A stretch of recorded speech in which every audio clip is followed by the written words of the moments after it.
remembering body. We're in the age of decay. Symbolically speaking, the reapers are reaping them damn agriculture. Oh boy, holy cannoli. Alright, we're getting there. You wrote the song, sir. Please, sir. I wonder if, from my perspective, the proposition participate procedurally, running in circles, remembering body. We're in the age of decay. Symbolically speaking, the reapers are reaping. Oh, shish kebab. Shish kebab. You know, tips my fingers. They go. Not this one. Kind of go. Numb.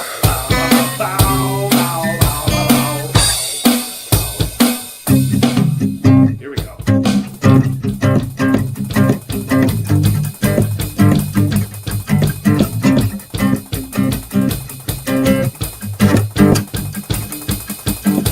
I don't know about the meaning crisis, left, right, black, white, or other vices, but Jesus Christ is right, whatever I'll say. From my perspective, proposition, procedurally learning, participate procedurally, running in circles, remember everybody, we're in the age of decay. Symbolically speaking, the reapers are reaping. And agricultures are whispering sweetly. We're all in pursuit of the heavy of the beat.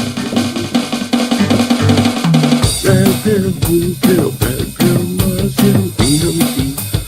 Red and pill, got one and number two. We're all the same damn thing. So clean your room, repent on Zoom. Ontology of dummies, the bird's eye view. If you really knew, could you really say? Oh. Yeah. All right. I think I should be done with that because my fingers are All my fingers and bitches. toes. Straight up bitches.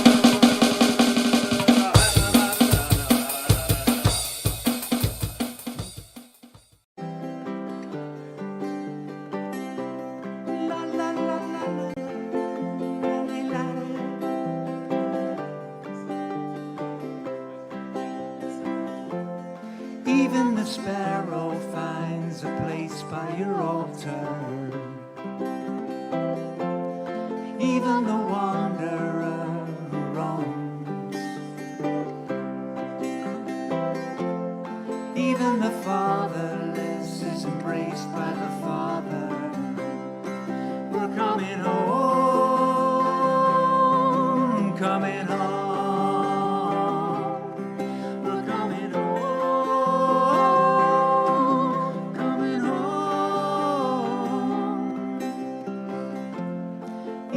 Sparrow finds a place by your altar.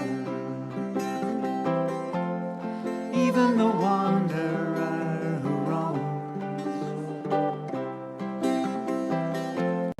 Even the fatherless is embraced by the Father. We're coming home. They're coming home.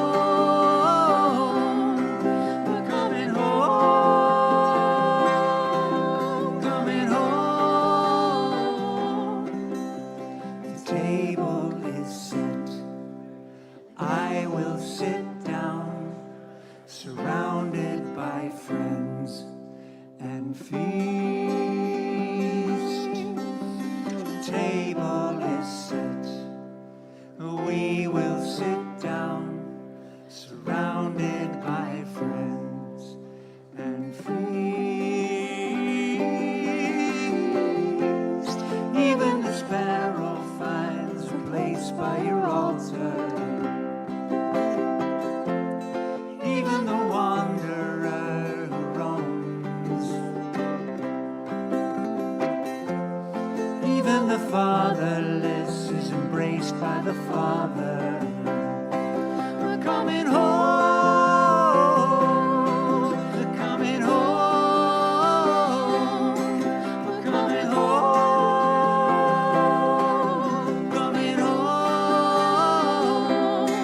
We're coming home. We're coming home. We're coming home. We're coming home. Coming home.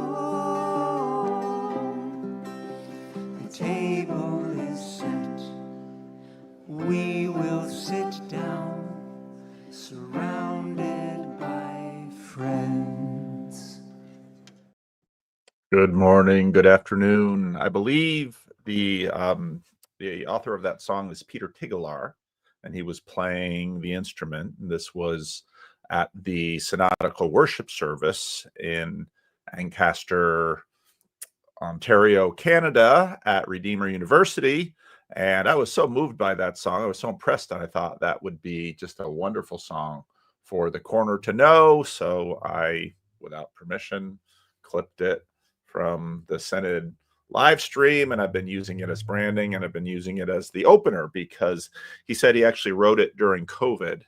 And with all of our talk about domicide, I thought it would be a good thing to do. Now, this is our Friday Estuary style conversation live stream, and we have some new people and we have some veterans. And then actually, Neil texted me this morning and said, Henry, who usually has to work on Friday mornings and thinks that, you know, he can never get on the screen the same time as me, because so people might think that Henry and I are the same person, said, oh, Henry's not working this morning. So I said, okay, we'll have a little bit more.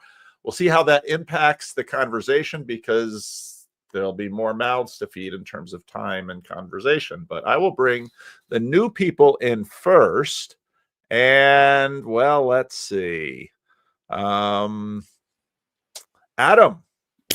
welcome. Hello, how you doing? Good. How are you? I'm incredibly anxious to be here. Oh, don't be I'm anxious. excited as well. It'll all be fine. Well, tell us a little bit about yourself. So I'm from Honolulu, Hawaii. I'm 29 years old, so in the similar camp to Gray Hamilton, world's youngest millennial. I'm an artist by vocation. I grew up, my dad was very actively involved as the senior warden of our Episcopalian church. My mom was very actively involved in her Unity church, and they kind of let me find my own way, which of course was like militant Reddit atheism. And then in college, towards the end of college, 2017, I got very interested in the sort of Sam Harris non-dual oriented ontology that led to Peterson, following him pretty closely since 2017, and the typical path from there. Took Christianity seriously around 2020. And after 5 years as an inquirer and 2 years as a catechumen, I was baptized Orthodox this February. Oh, wow.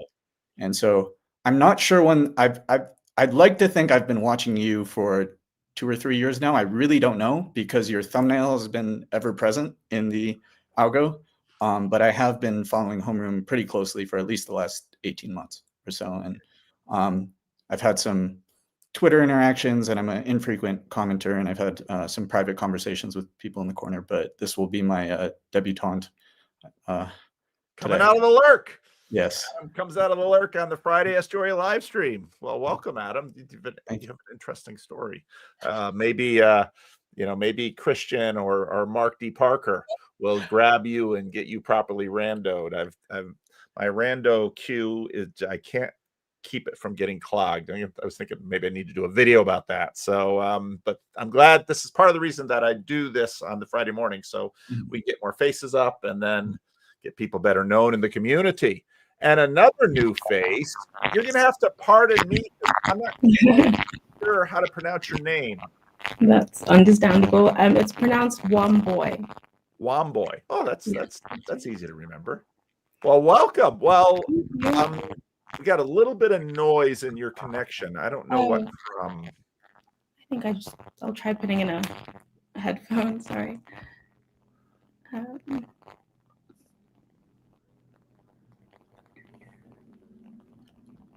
Sorry. It's okay. Uh, May I make a suggestion? Yeah. That's my wife. She's in the other room, so maybe I can go troubleshoot this, and we can introduce someone else. She's your wife? Yeah. well, is it working better? Is it working? No. Yeah. Okay, I'm going to take you both down. Oh, we haven't had a husband and wife yet. Oh, this is exciting. All right, I'm going to take you both down. You can troubleshoot it. I'll bring in the others. All right, Henry, are you ready to come in? You're sort of the other newbie. Henry. Henry. All right, I'll bring in Henry when I see him. And this guy needs no introduction. I do, though. Like, theoretically, people that don't know anything about me watch this show. To them, I'm an internet personality. There, that's all the introduction you need. I find it hard to believe that anybody's watching right now doesn't know who you are. So, but there might be some. Yeah. That's true. When I try to describe you and your channel to people sometimes, and they don't know you. So this is Grimgriz. Hi guys. And, General Gaius Griswold Grimm. Griswold Gaius Grimm of currently the Greater Regional Ingression Protocol.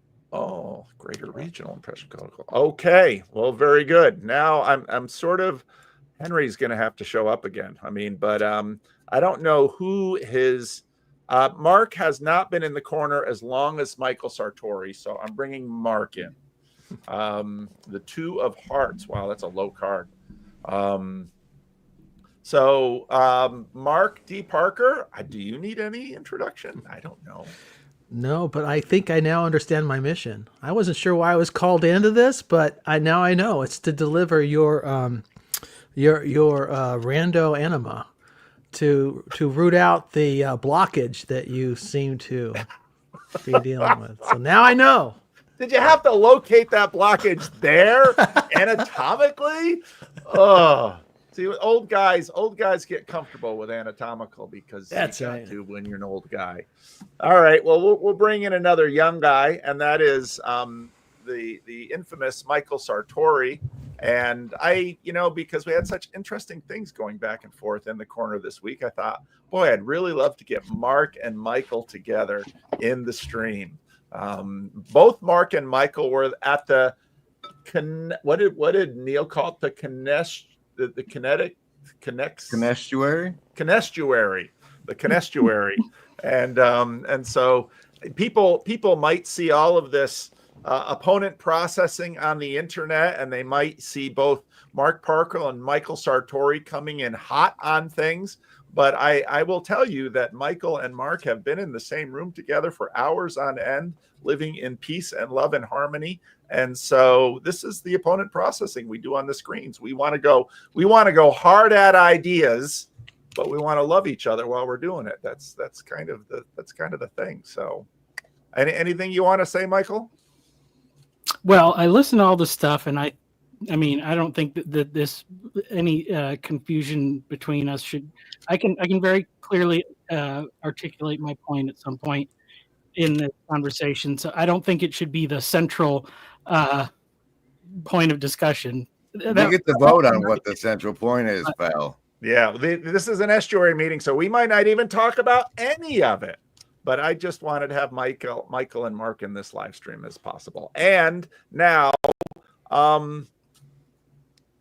how's your sound now? Hi. Is it any better? So It's great. Okay, Yay. Cool. Good. So Thank you for your patience. husband and wife. This is so Yeah. exciting. Well, tell us a little bit about yourself. So I'm from Nairobi, Kenya, but moved around 6 years old to the UK, and then was in boarding school from a very young age. But my mother's job meant she was in a different country every year or so. So I spent a lot of time growing up in various parts of the world. The last 10 years I was in the US, and Adam, my husband, and I met in a intro to writing class in college. And I was baptized Orthodox about a year ago, and before that, come from a generally Catholic family, but took a really hard stand about age 13 that I didn't want anything to do with that. And so I think I guess I'd say I was one of those people for most of my life that was spiritual but not religious. Went through a lot of like new age rabbit holes. But yeah, and I'm an artist, and I also coach people with ADHD, and I teach a lot too. I teach classes to kids and adults, art class, abstract art classes. Yeah, that's me. Wonderful. So it's not that we don't have married people in the corner. It's that in many cases, the wives, when we try to engage them with what's going on these screens, they look at us and they say, sometimes just with their eyes, why would I want to talk about that with you? Have you taken out the garbage yet? I mean, it's usually the kind of thing, or your weird internet friends are the reason you have those headphones on sometimes. And I find that annoying instead of listening to me. So, but you have come into this. So do you watch videos too, or did your husband trick you into this today? I would say he tricked me into watching the videos in the first place. But no, we were together when we saw that there was space to sign up for it, and I said, yeah, why not? I think I'm very, I guess, new to I've watched a lot of videos, but I definitely don't participate actively the way that he does. But no, I'm excited about this. I'm a big fan of yours too. Oh, well, thank you. Well, I am super excited that you're here. Now, let me get your name. Womboy? Yeah, that's right. Okay. All right. I've written that down. I will try to. Now, I've got my order messed up, but I'm going to go with the order that I have here. And I've got Henry in the back room, and Henry has gone. So Henry's just going to have to get in if Henry gets in. So anyway, let's, most of you know how Estuary works. We've just done the introductory round. And Henry, he's got a great rando on Christian Baxter's channel. It was a really wonderful conversation. I recommend that you listen to it once Henry comes in if you don't know who Henry is. Very interesting story. But after the introductory round, then we pitch an idea to the group in the second round, and you can pass if you want to. But then we point to an idea that somebody else has pitched in the third round, and I sort of tally those up. And then we begin playing with the idea that got the most votes. So that is how we play the Estuary game. And Grimwald Grizz, because you have landed in that slot, I am going to give you the first pitch. So what would you like to pitch today? My pitch is the following.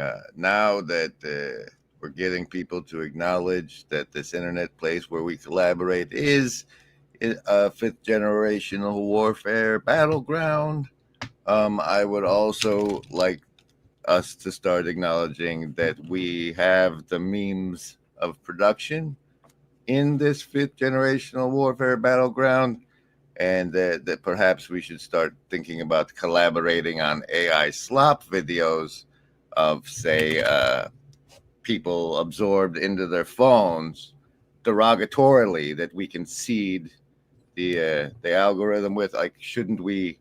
Like, maybe we should we have the memes of production. Maybe we should be producing memes is sort of the pitch.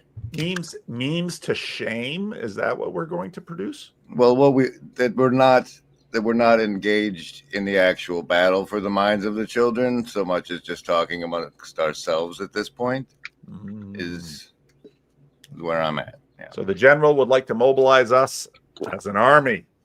Yeah, exactly. All right. Exactly. All right, there it is. There's Grizz's pitch. Mark D. Parker, do you have a pitch?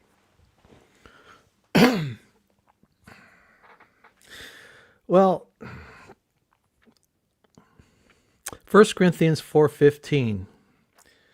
For though you have countless guides in Christ, you do not have many fathers. This may somewhat dovetail with Grimgriz, but this week, what's his name? Morris, a Gateway Church founder, one of the largest mega churches in the country, pleaded guilty for child sex abuse. And I think this is the age of many guides and few fathers. And I'd like to explore that.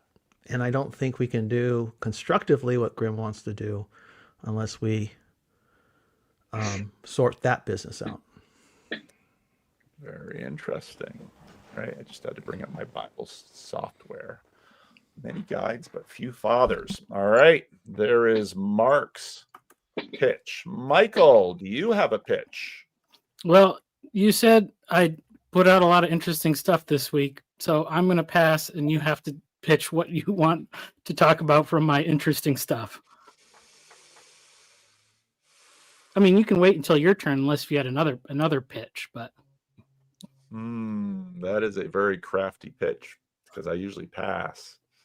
Now I'm gonna, because I don't know if I can pull to mind, because part of the reason I make videos on commenting on other videos is when I watch the video a first time, it's like, ooh, but then I don't take notes because I'm usually doing something with my hands. So then I go back over the video and then I can point to it. So you had in your against Paul Kingsnorth video, you were talking after you got done with telling us why you don't appreciate what Paul Kingsnorth is doing. You started talking about something that really connected with the Neil Rod Hair video in terms, and I don't remember exactly what it is. So, but it was really spicy, and I was planning on going back to it this week so I could revisit it. And now you ruined it, Sartori, with your masterful off the top rope pitch. So we'll see. We'll see. I might have to pitch if we don't get enough pitches in here. Oh, Henry, are you in? I got my. Come on, Henry. Henry is in. Good. So we'll have another pitcher. Sorry. Hi. Welcome, Henry. Glad to be here. Thanks for the invite. Yeah. My pitch, you don't have to pitch yet. No, just intro. We're going to let the happy couple pitch first. Oh, okay. Womboy, do you have a pitch for us? Yeah, it's the vague beginnings of a question, but I've been considering watching some of the content I'm drawn to and consume, how there are certain people who seem very adept at drawing from the well and like sensing symbols and patterns in the culture, but then go on to try and interpret them in a way that can kind of go off the rails. So it's kind of like, what's this in a healthy community or society and in healthy discourse, what's the role of the oracle? And how do like oracles and meaning makers collaborate and communicate in a way that leads us closer to meaning? Excellent. Excellent pitch. Very good. Adam, would you like to pitch? Yes, I would. I will try to be laconic. Concision isn't my strong suit, so cut me off if you need to. Okay. So my pitch is sort of based on a ongoing conversation I'm having with Jordan Hall.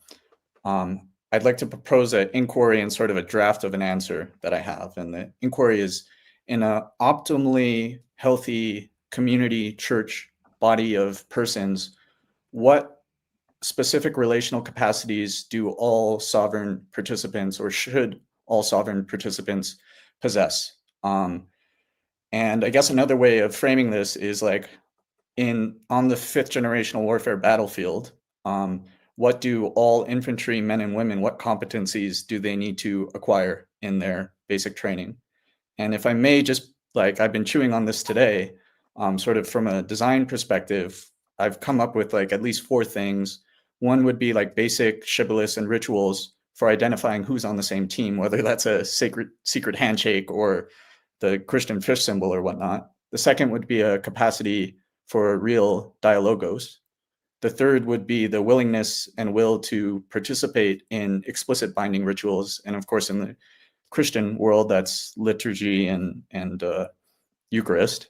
And then the fourth would be sort of Rafe Kelly's grief as deep embodied capacity and the ability to extend that capacity for grief relationally. And in the sort of colloquial therapeutic New Age space, that might be something like holding space. So that's just a propositional list that I'm sure could be edited, revised, inverse, turned upside down, deleted, but just something I'm chewing on. Wow. That was a pitch. That was a pitch. I think maybe only Grimgriz could actually catch that one. Yeah, what skill set do the infantry need? Yeah, I know you would that would grab your assailant's hierarchy. Bang, infantry. All right, very good. Thank you, Adam. Henry, are you ready to pitch? Yes, I am ready to pitch. All right. So I guess this is kind of sort of personally / I guess kind of estuarily insofar as like what the subject is. I've been thinking a lot about kind of like nuance and the ability to have nuance in different spaces, both in like in TLC online, as well as in like physical spaces with regards to like more sensitive, we want to call them like hot button topics. Because I find myself living in the middle of so many different kind of ideas, ideologies, views, perspectives, being as like a public education teacher and then also a member of a rather conservative like Southern Baptist church and not belonging in any space either. So you just listen to a lot and there's a lot of input. So I guess what I don't know if there's like a question to it, but like the challenge of like balance, having nuance and being able to exist in numerous different spaces. What does that look like? Do we have the capacity for it? Etc. So that's my pitch. Okay, very good. Very good. I'm going to disappoint Michael Sartori and pass because I think there is a huge menu on the table. And I think Michael Sartori is very capable of bringing ideas into the conversation. So I won't worry about him. Now we're going to point. General Griswold Grimm, what would you like to point to? How if we play with Henry's, we get to Adams, and exploring Adams leads us to Womboys. Just so what the overall theme would be like roles of individuals at what layer of different when I say layer, I mean in what environmental layers and roles are emerge in the group as a weave of those three. That's my point. All right, thank you, Grim. Mark, what would you like to point to? I guess I'll go straight down the middle with Adam because I'm not sure Jordan Hall's description of the situation is quite right, but it's a discussion worth having. And I think talking about what are the skill sets needed to navigate the future, worthwhile discussion. All right. Michael, what would you like to point to? Okay. Well, I like Henry's. I feel like that's something where I can say I've figured out how to do that reasonably well, not fully satisfied with my ability to always satisfied with my ability to reside within various groups, but being heard and understood not always quite so much, which I think is I kind of want to point at what Womboy was saying too, because I think that's the thing. I draw things out and then people go, what are you talking about with that? So all right, Womboy, what would you like to point to? Um, I like the way that Grim, is it Grim? Do I refer to you as Grim? Yes. Um, I like the way that he framed a combination of those three. So I think I'd say same. All right. So you're pointing to his point rather than his pitch. Yeah. Yeah. All right. Adam, what would you like to point to? I think in a similar vein, I see a sort of triangulation between Mark, Womboy, and Henry's points. And there's something about the skill set of the differentiating between the time to sense, the time to sense make, the time to meaning make, who does those specific things and in what context. I think that's a difficult relationship to untangle, and it definitely has direct practical implications if we want to take on this 5G warfare frame. Okay. Henry, what would you like to point to? Can I get a brief recap of the pitches as I was hauling a mattress up an elevator in the middle of the pitches, please? Grimgriz would like us to create AI videos to shame people out of their cell phones. Mark Parker had quoted First Corinthians 4:5, while you have many guides in Christ, you do not have many fathers. And he referenced a megachurch pastor who was being charged with sexual abuse. Michael Sartori wanted to point back to me, and I demurred. Womboy had a very interesting pitch on how do we move towards healthy community, healthy discourse, role of oracles and meaning makers, because she sees this disconnect between the oracles, who sometimes sort of, they're not stable, and the synthesizers, meaning makers, who are more the applicators for the group. And I'm already starting to point to my point because I know where I'm pointing. Adam had a rather esoteric pitch about, and he in fact talked so fast I couldn't get it all the way down, but the creating an infantry for this 5th generational warfare with rituals and capacity for dialogo, rituals to recognize your friends, distinguish your friends from your enemies, let's say, capacity for real dialogos, explicit binding rituals, and engaging Rafe Kelly's deep embodied capacity for grief. So those are the pitches as I understood them and could briefly articulate them. I'm going to point to Womboys because I think I guess I'm kind of seeing the threads as well, if not some of the direct connections to things that are particularly relevant to not my pitch per se, but just what's pertinent in my own physical spaces. So yeah, I point there. All right, good. And I think it's pretty clear sort of the weave that has the majority, but I'd like to point back to Mark Parker's text, because I think Mark Parker's text is very much in line with that weave that has been developing. Because, what I really liked from Womboy's pitch was this observation of the difference of gurus and, let's say, applicators, oracles, and let's say appliers, and I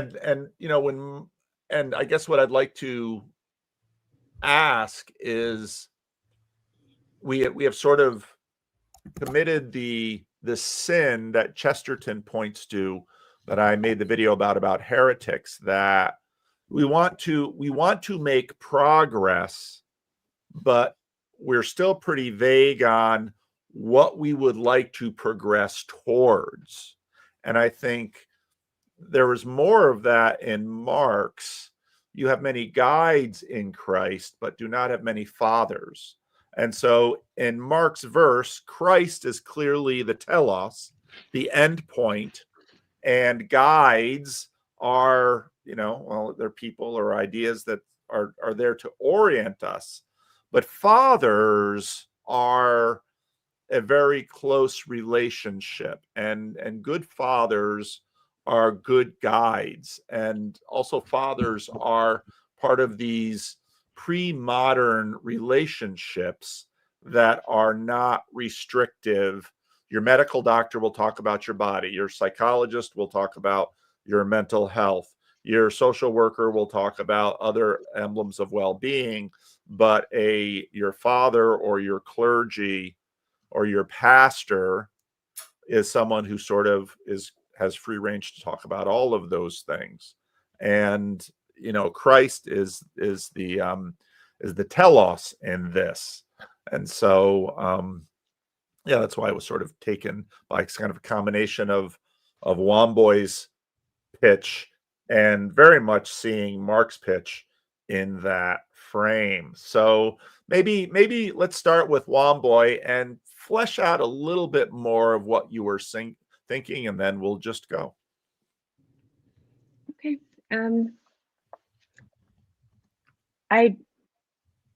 I sense that there's this disconnection. I don't know how to articulate what exactly it is, but I actually thought about it watching a Candace Owens video.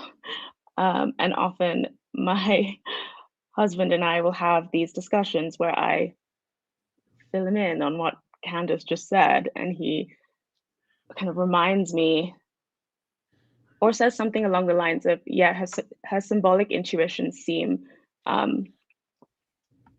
correct a lot of the time, or at least her expressed distress at the state of things. But what follows is often a really specific story about what these feelings mean, and with a lot of facts and research. And I feel kind of similar to her in a way, where I do sense these things a lot, but I know I'm not necessarily good at interpreting the sense I feel, and I often give that job. Well, I ask my husband a lot of the time, this is what I'm feeling, the vibes feel very off, and then he does the meaning making part for me a lot of the time, or he helps me to do that. So Candace Owens, a lot of other people who are labeled as conspiratorial or conspiracy theorists, and then dismissed offhand because, like, what a kooky, crazy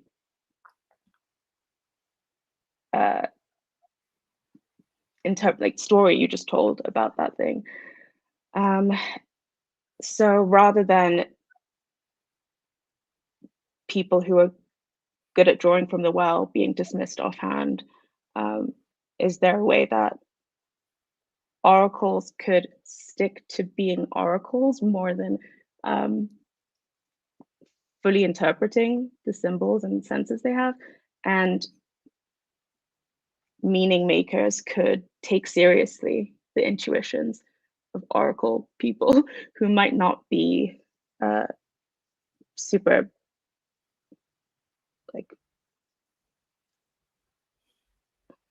good at explaining exactly what it all means, but are pointing to something and expressing that that something is a really big deal. We need to pay attention to it. I don't know if that made sense, but that's okay. Mark, I kind of connected your pitch with Womboy's. Was that correct, do you think? Was I on the same track with you? Yeah, actually, I didn't see it initially, but I think you're right. I didn't see it the way you saw it, but I think you're like the first person I've met who has good things to say about Candace Owens. We travel in different silos. but I have found her interesting from time to time. But where I think it seems to me what we need to, one, the oracles need humility. Two, they can function as oracles, but I think someone said the shaman shouldn't be king. Mm-hmm. Okay. And in a sense, they need to understand their calling to do what I think you are hoping to see from the society, for the oracles and the leaders. So this is, I mean, it seems to me that what many fathers, I mean, there are many guides, but few fathers. What's the distinguishing feature of a father? The father can be all the things you talked about, Paul: a guide, a nurturer, a protector. But ultimately, a father is the one who will lay it all on the line for the children, putting himself in front of all of the, whatever is coming at them. So he's both a guide to help them mature and develop. He has their interest in mind ahead and above his own. This is what it means to be a father.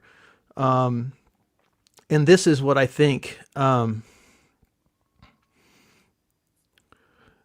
shaman or an oracle, they don't always know what they're doing. They just do it. They just perceive and then reflect out or project what is going on inside. And the guides themselves, the many guides who would be interpreters of the oracle, must, if they are to be anything, if they are to be transcendent, if they actually are to be constructive and helpful to the society, they can either use the oracle to serve their own ambition, or they can use the oracle to fulfill a more fatherly function.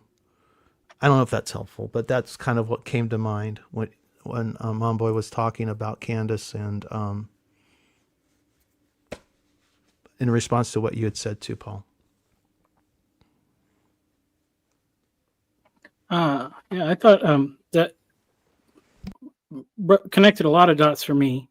So I have kind of had very similar experiences. Okay, so I'll start here with my own father. So my father was a pastor, and before that, a godly man, Christian man, and set a good example, and came from a roughly, pretty Calvinist tradition, not unlike Paul's church. Then I worked at went to and worked at a Assemblies of God church for like 15 years, which is a very different theologies, Arminian holiness, the thing that Mark has it's his roots, and what is kind of the tradition that he grew up in. And after living in both those environments, I noticed, for me personally, there was psychological damage from that, living in that theological situation. But I've come to know that many people basically project the same exact psychological consequences to the theology that I grew up with in my father's house. And the difference was, like, why do some people perceive that one as like damaging, and I perceive this one as damaging? And it's the embodied example that I had that put before me. And then to kind of connect that, so coming out of that Assemblies Church, moved to Texas right around the COVID time, and so it wasn't Candace Owens, but so somewhere on my channel there's a clip from when I called into the Alex Jones show and was telling him, like, pastors aren't paying attention to this stuff, because I was looking at like the Gospel Coalition website and noticing like there's propaganda on here. There's the one pastor who writes their politics stuff. He's a Fed, and I had the concern that not enough pastors were taking these things seriously. And I called in Alex Jones because I'm like, look, the Bible shows that there is a supernatural evil in the world, and there is a heart of darkness in mankind, and so there is an element of truth in these things. And I was frustrated that they weren't taking that seriously. Now, at the same time, I eventually came to realize when I kept listening to like Alex Jones for too long, I was feeling the same kind of dread, the psychological damage that I got at the church that wasn't really the right fit for me personality-wise, which is also the thing I was pointing at with Paul Kingsnorth. It's kind of this doomerism thing where if you get people afraid, you need to be afraid of everything, but you can trust me. And then you're kind of hooked, and you have to keep following fear is kind of addictive. And so that kind of, helped me to see, and maybe this even points to what Henry was talking about, living in these different arenas and seeing these things. Oh, it happens sometimes in church, sometimes with the news, or, these different sources. Like, you kind of have to figure out like what is the common ground, like where people are coming from. And so that kind of distilled it. It's just like, oh, it's that fear trigger. It doesn't, you could be made to be afraid of anything, but if you're hooked into a system because of the fear, it's gonna, like, you can get trapped in a bad cycle. And so eventually you kind of get beyond that and say, well, I trust God, I trust the Bible, and I trust that most people are doing well. And then came to realize, like, okay, a lot of the pastors that aren't taking this stuff seriously, it's just way outside their wheelhouse. It's not the best approach. I think really, realistically, you can take the scary stuff like as seriously as possible, but God is greater than that. So like, that's the right way to do it. Like, you shouldn't minimize fear. You overcome it with courage, encouraging people. So so that's kind of how I worked through a lot of those things. But I think it's just such an easy pattern for people to slip into, both people that are speaking and with who we follow.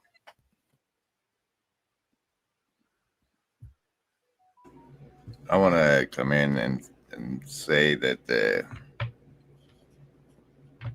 there exists the secularum, which is that coheres around the dominant sociocultural narrative, regardless of the truth of that particular narrative. So, like, even if you know what really happened because of your listening to oracles, you also have to know what the official story is and operate as if that's the truth while you're operating in the secularum. And that's, I think, an easy, at least one of the first primary arenas that Henry was talking about in which things operate.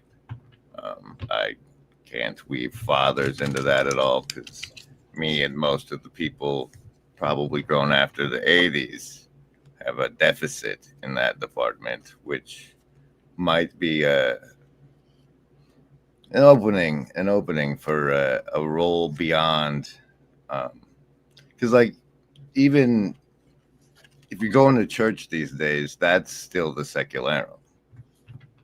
Like, you don't bring your conspiracy stuff in there. And like, from what I've seen, it's like, instead of going to the movies, you go sing and worship. And it's not really a spiritually formative experience at all. And meanwhile, you're getting 4 to 6 hours of set worship in every day. So I don't know. Those are some thoughts. It was interesting to me that I see the bigger frame in terms of both Mark and Womboy's pitch, but there was a real attraction to Adam and Henry's, and in that sense, Griz's pitches as well, because this is something of I think it's typical of our culture to approach dilemmas with technical solutions. And technical solutions are, as Grizz was sort of talking about now, technical solutions are often vulnerable to the constraints of the frame. Whereas the big things that we are also tended to be attracted to are frame breaking things. And so, when Mark talks about a pastor who is molesting children, that's a technical issue. But I think what Mark really wanted to point to is certain things within the frame break the frame. And sin can test frames, but sin can also break frames. So, with the, part of the difference between, let's say, you're a sex scandal in a Protestant church, and it's interesting that when we say, if there's a sex scandal in a little church of 100 people down the road, nobody pays too much attention unless it's within your family circles. If it's in a mega church, now suddenly we've sort of jumped levels. But of course, when you have the pedophile priest scandal in the Roman Catholic Church, that breaks frame in a far more significant way. And, part of what, as I try to get my mind around this Orthodox moment that we're having here, there was a video, I don't remember who put it out, but the point of the video was the biblical phrase by Jesus, "Call no one Father." And it was an interesting video because, of course, this is a contention that happens in the Protestant Reformation, where Protestants stop calling, they rename. Protestant pastors are ministers, sort of a legal governmental frame. And because part of that came out of the adherence to that verse in the Bible, call no one Father. But yet in this moment right now, with the renewed interest in ancient frames and deep frames, it's part of the reason I made that little short video, thinking people are attracted to the liturgy, the icons. What they're really looking for is stability and discipline. And they're really hungering for a frame. And so this idea of oracles versus fathers, or oracles versus syntheses, pastors, is really important now, because we obviously need both, because those working within the frame, it's meaningless without the frame. But what you do in the frame depends, that is going to help you navigate to the telos, what you're pointing to.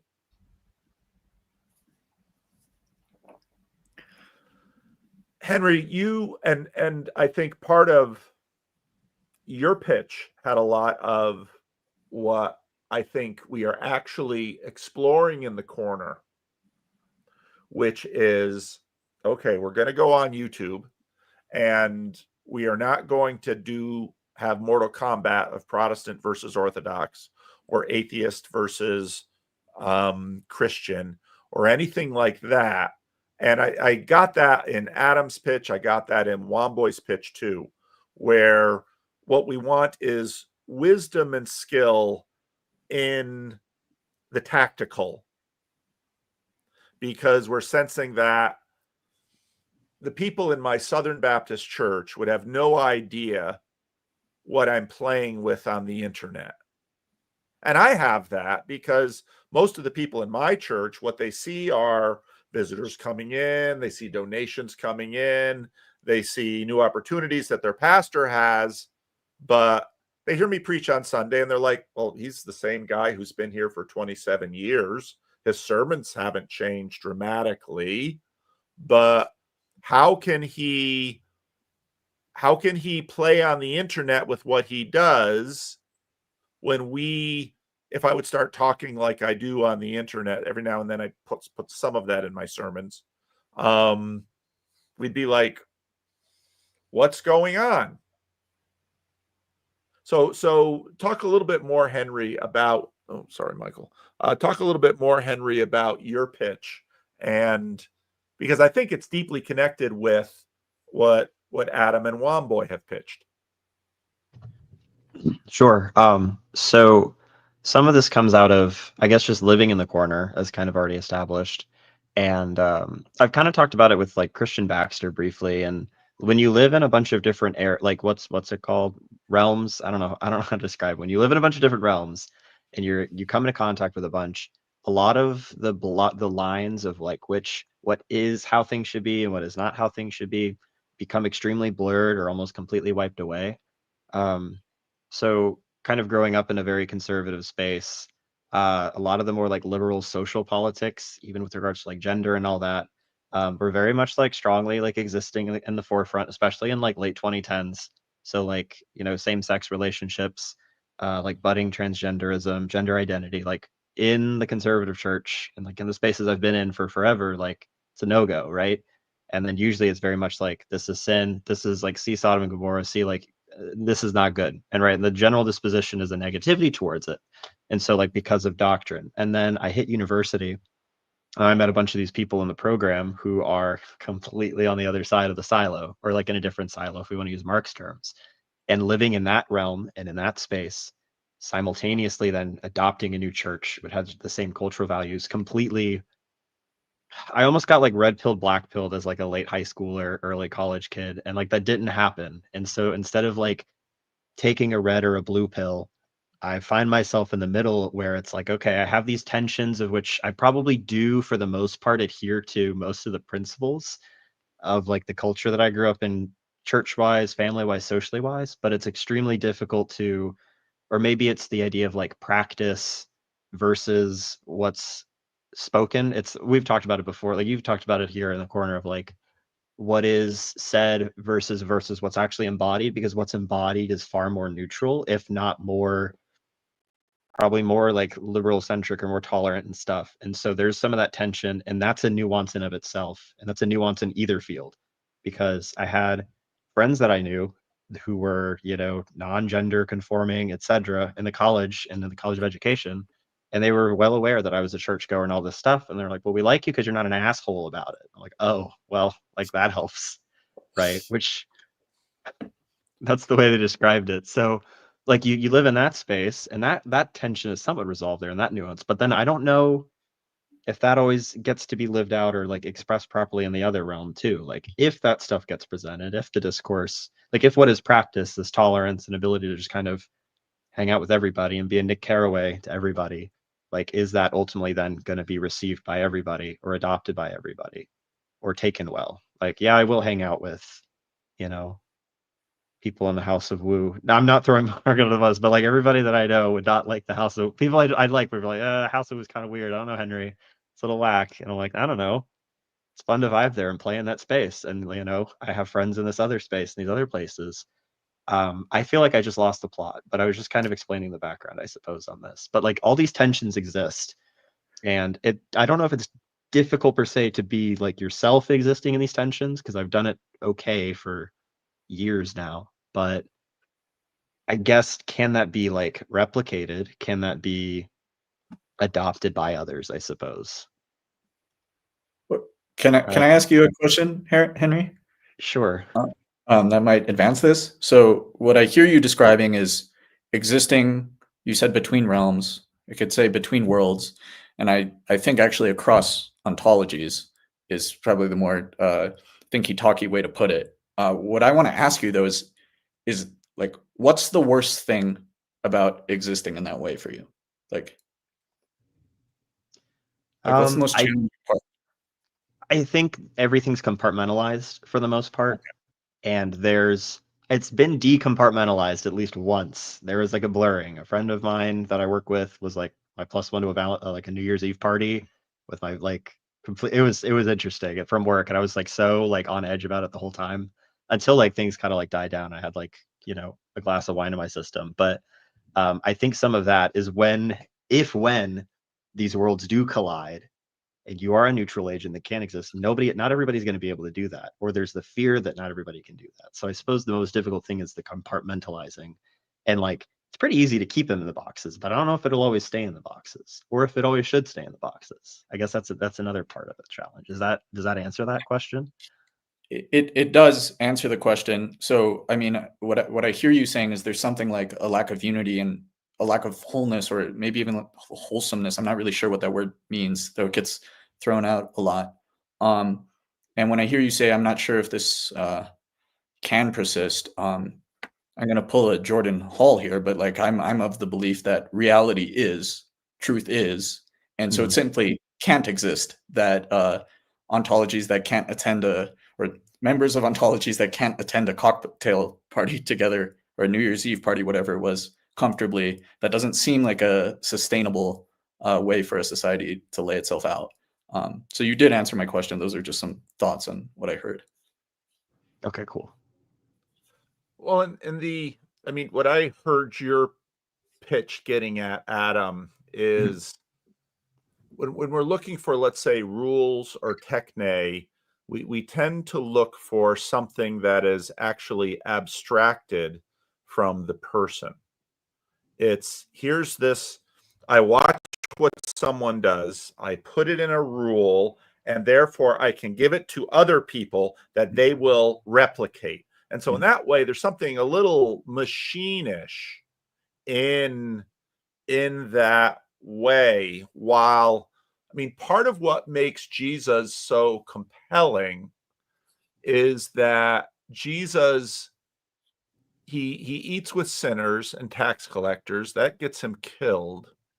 But you don't get the sense that he's sold out to the Roman way, which is the fear that people have with respect to Jesus' comfortability with tax collectors and prostitutes, because they are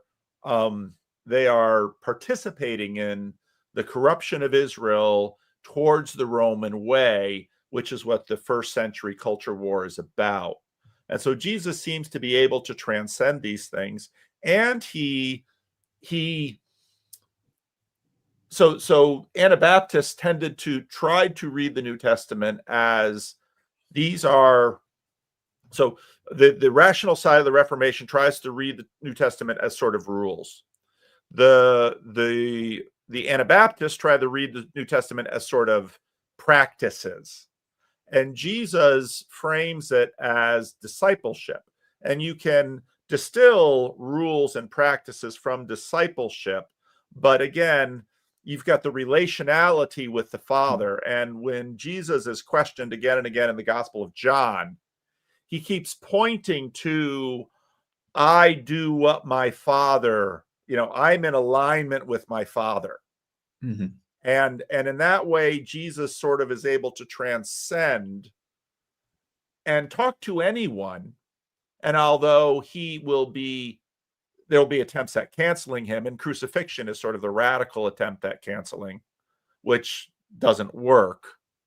But that then gets into what I think all of us are trying to do, because we have a sense that not only is Christ the goal of our mission in fifth generational warfare, but he is also the model for how we navigate this fifth generational. And right there in his story, he sort of undoes third generational warfare because he makes it clear kinetic warfare can't kill me. Nails and asphyxiation won't cancel me. But then you might say that Jesus in some ways already sort of pre-initiates fifth generational warfare, because neither does he then sort of turn and go to other elements of warfare by attacking Herod or attacking Pilate in the way that we sort of attack each other on social media. Instead, he goes to his disciples and says, "You've seen what I do. I give you my spirit. Go be me on this battlefield." And making AI slap TikTok videos is the equivalent of talking to tax collectors and whores. Do you agree with that, Mark? You were going to say something. Well, I just was thinking when you talked about Herod and Pilate, Jesus, even as they're basically deciding whether or not to crucify him, Jesus dismisses them. You only have whatever authority you have has been given to you by God. And so, and because they're outraged at his silence, to them, he isn't silent to the prostitutes and the tax collectors. He'll talk their ear off, it sounds like,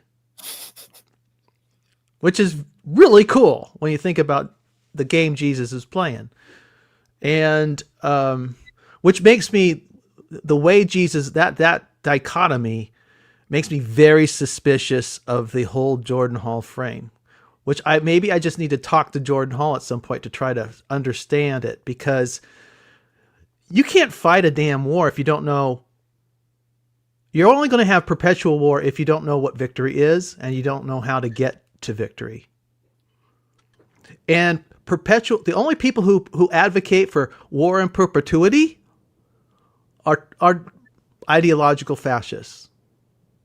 That is that they believe that believe that is the natural state of man, is war. Well, Jesus did say, "I came to bring a sword." I mean, Jesus is really interesting on this question of what metaphor shall we use, and then the Apostle Paul follows up on it. And for an end, of course, right? And we don't battle with flesh and blood. War is the end. That is, war in perpetuity is the fascist aspiration. It is the Spartan model. You have the Spartans, the true Spartans, the elect, the ones who don't get discarded as babies into the wild and fed to the wolves, and the Helots, the 80% of the society who serve the Spartan elite. That is the fascist view, and it is why does this model exist? It is to service war in perpetuity.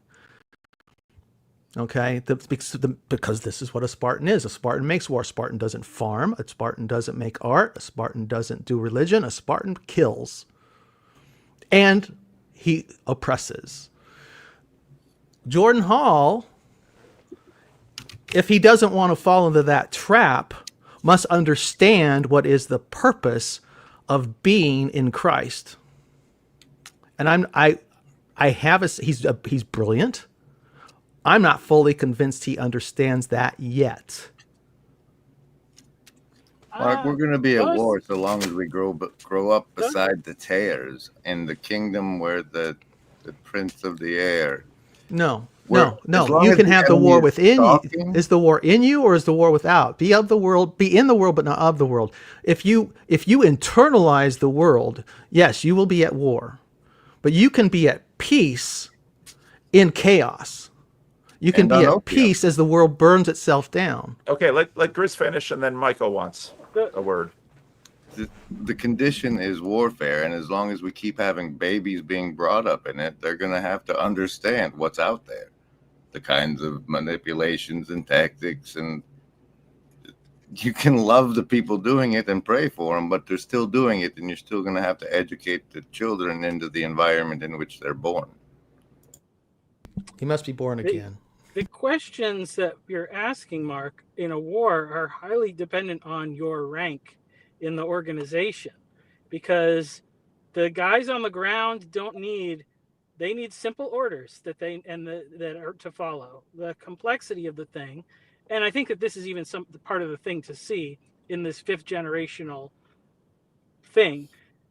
Very clearly, God is doing different things through many different types of churches, and even some people who don't seem to be in parts of churches, and it's like the confusing thing that a lot of people are arguing on, with Twitter right now, is where do the Mormons sit in this thing, because they have a very different set of beliefs by a certain standard, but yet the actions that they do are a lot better than many other churches, and so even this is the thing to say, like, I can't go to the Wesleyan Arminian Holiness Church. It doesn't assist me in my role in this war, but those churches and the people who for whom that's the way that God communicates clearly serve a very important role. That's the front lines of evangelism and all stuff and all that. Like, I appreciate that greatly. And so I think the thing is that if the enemy is real and is trying to defeat God's plans, you have to realize that everything we do, everything we say online, literally anything you say out loud, is fair game for the enemy to try to assess our plans. And so if God, as the supreme general of this campaign, he's going to use the fog of war and obscurity and confusion to his advantage, which he does a lot. Like, think about Gideon and the battle there. God uses chaos and confusion to provide victory that doesn't harm his soldiers at all, even though they're vastly outnumbered. And so that's the way that this. So, if you can know what you need to know, but there might be some questions you don't.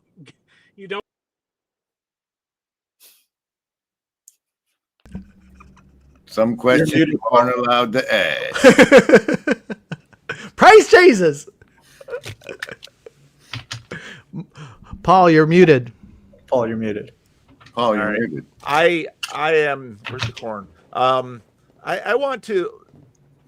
Rod, our I think our ombudsman in some ways wants to help us.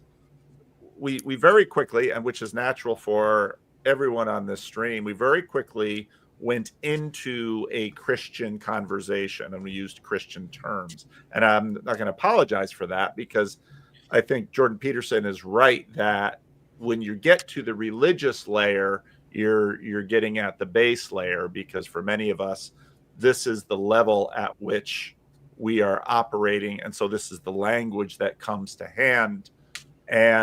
But I wonder can this conversation be had in a way that's intelligible for, sort of following up on Sam's video this morning, those who are living in the broader American, maybe moralistic, therapeutic, deist space? Because in many ways, this question, it's interesting. So many of the pitches have to do with how do we maneuver? How do we treat each other? And Jesus had a Jewish frame, the first century Second Temple frame in which to operate, and he used the language for that. Is there a way to use language with respect to, and Henry, I think, deals with this, and that's a big part of Henry's situation, because he's in, let's say, an educational program, which in my experience is deeply steeped in this post-Christian language, because the that Christianity has sort of been wrung out for the sake of pluralism. So if I didn't watch all of Sam's video this morning, but I think the case he was making was that moralistic therapeutic deism is actually on its way out. And one of the interesting things I find about MDT or MDMT, whatever you want to call it, is that there is a teleology baked in. There is, when good people die, they go to heaven. There is this manifest destiny. And the word that keeps coming to my mind as I'm listening to all of you is teleology. So Paul, you posed this question of, could we have the same conversation in a secular frame? And I think my intuition about that is yes, if there's, we don't have to have the full ontological cake baked, but there needs to be some sort of shared teleology in order to put it into a secular frame. And even if that secular frame is the frame of progressivism, which is the endless spread of the American empire of love, I don't know if that's making any sense, but there's something about the T word there that I think is very important.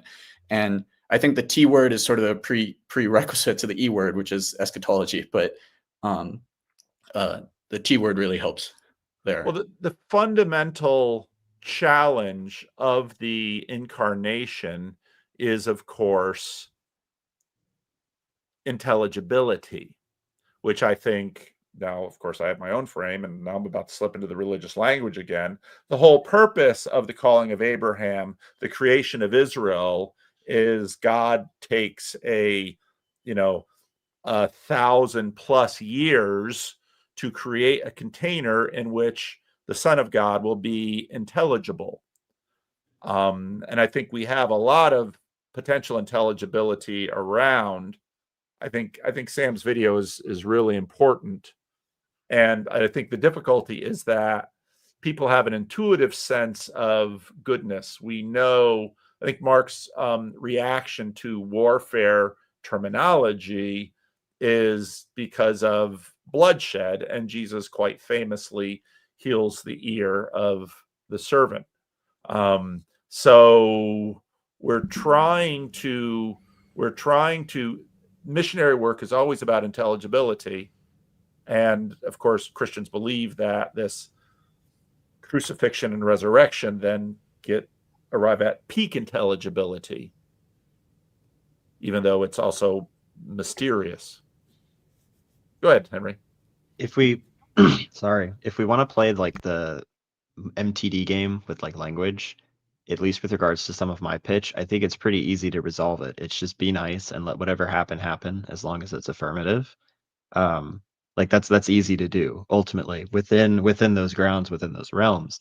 The problem is for both parties, if I want to like put on the MTD role, I can do that just fine. But both parties are going to have some sort of underlying kind of foundations and principles built on something, who knows what, and eventually you're going to run aground in some other way. And so whether you're going to run aground against each other or like just have tension, right, within the MTD realm, like something else is going to come up. Losing my train of thought. I just lost it. So I have these underlying principles and beliefs, and I can do the thing of like, all right, just listen to everybody else's perspective and hold no stance. But what does that do to me as an individual, even if it's for the better of the other person, technically, right?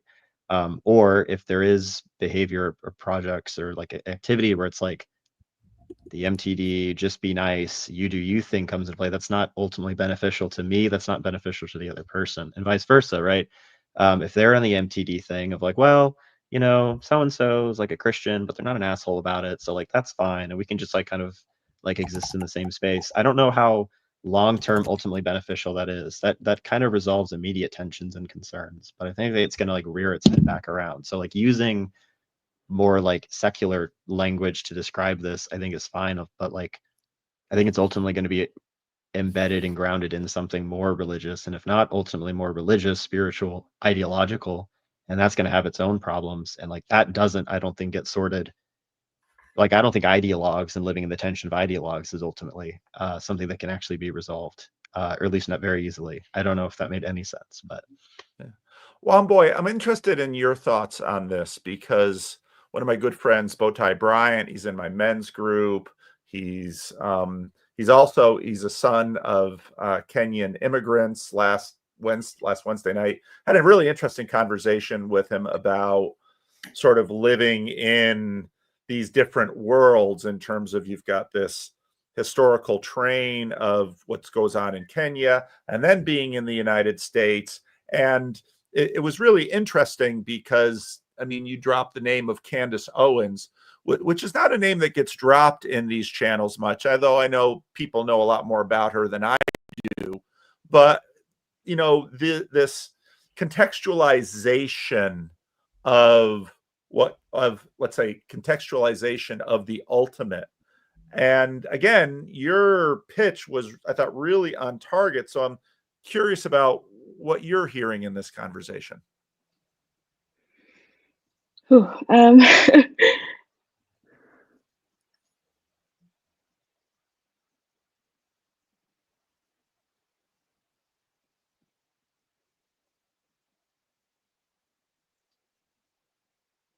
I guess I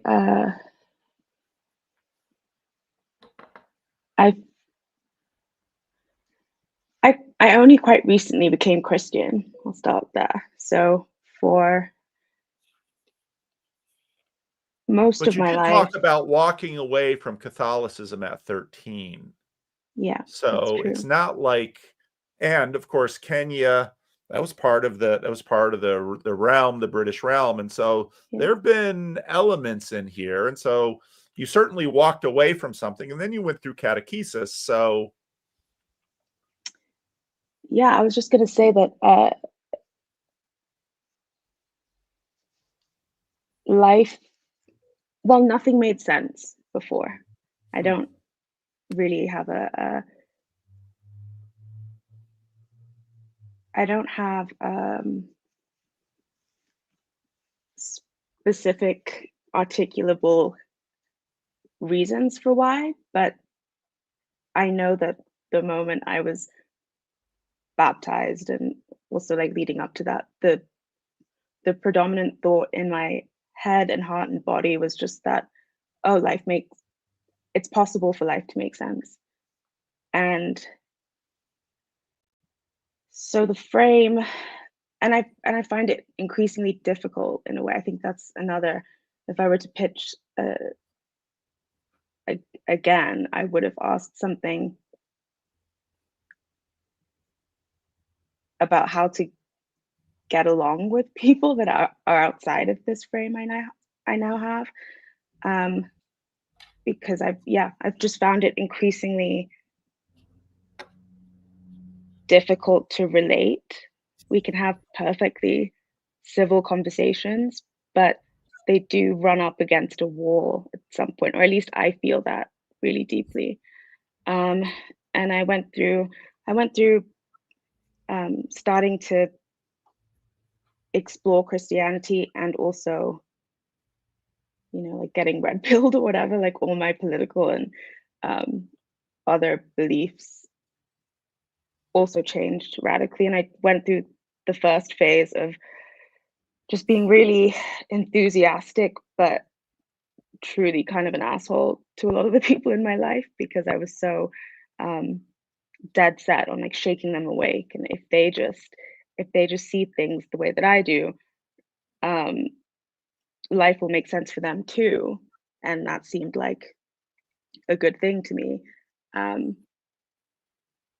But I've had to, I guess, kind of like develop a lot more humility around that and stop, you know, just like shouting at my family, for example, about how wrong all of their beliefs are and how it's really important because like evil is real and we all need to get on the same page and fight the enemy.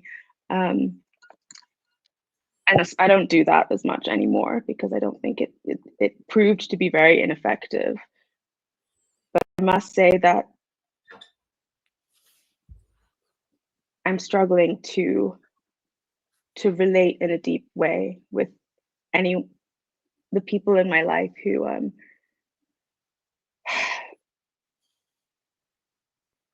don't share the basic teleology, I guess. Yeah, I don't have anything like smart to say about it, but I'm finding it doesn't feel that possible to get on with the people in my life. And I think answering your question, to have the discussion in secular language is, I guess, possible, but it feels increasingly impossible to me. Because my friend, he just got married. He's 35. His wife is 35, and he took his wife to the East Coast, the American East Coast, to visit with his father and mother had divorced, and so his mother's family. And talking to him, just the multi-generational aspects, because you had generational things going on in Kenya, with respect to decolonization. And what's interesting in what we're working on here in America is a significant cultural transition that is underway.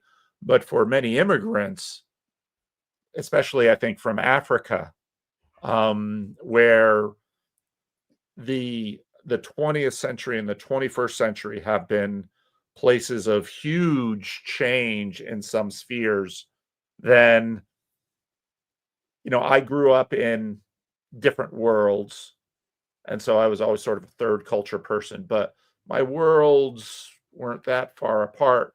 And we've got a lot of people who are growing up in worlds that are a lot more distant.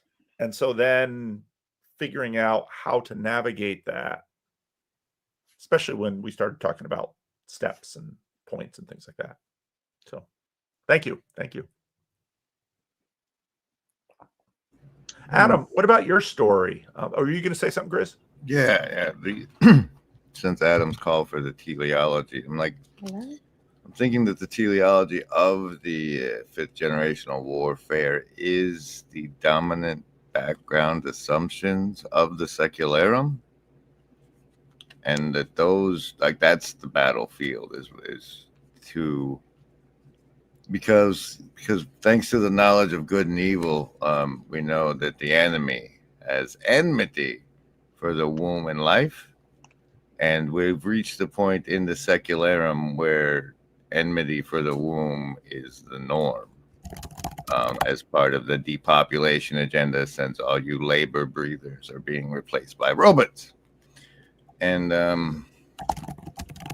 so that's just why I think that might bring some clarity to anybody who hadn't grokked onto that, is that it's because all this MTD weird reference they made is moral therapeutic deism, which is basically the post Tom Holland, you're more Christian than you realize. Really glitching. Moralism. What was it? And yeah, so in case that's what I'm saying. I think that's the battleground of this warfare is the background assumptions of the secularum.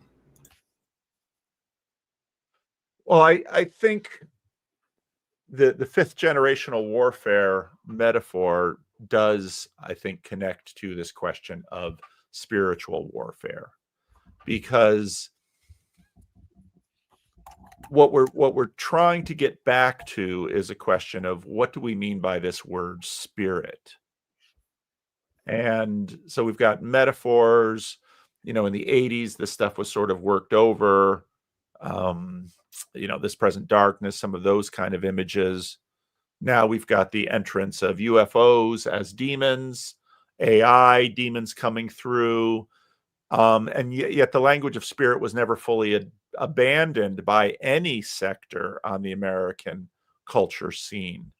So I think we're wrestling with, this connects with Grizz's seculum, in that peak modernity suggested that human beings were finally fundamentally economic creatures, that if you give them food, if you give them shelter, if you make them physically comfortable, then they will be happy and satisfied. And Dostoevsky in the 19th century very much got there and said, if you think that, you don't know human beings, because we, in fact, have a deep hunger for something that mere food and shelter and satisfaction of our animal desires, as the 19th century would say, does not satisfy. And so it's right there that Ross Douthat challenges Ezra Klein and says, how then shall we live? And Ezra Klein basically says, well, I think there are technical solutions. And again, it was Jordan Peterson that comes along and says, we have questions for which no technical solution can answer. If you can, let's say, remove death from, now they're in the same room. If we can remove death from, if human beings won't die, but then now we're saying, then what? Why do we live? And so then we have The Good Place and all of these things that say, no, it's only death that brings life.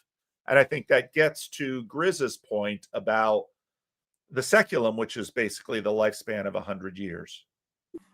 And now we are saying, what is life for? The meaning crisis, nihilism.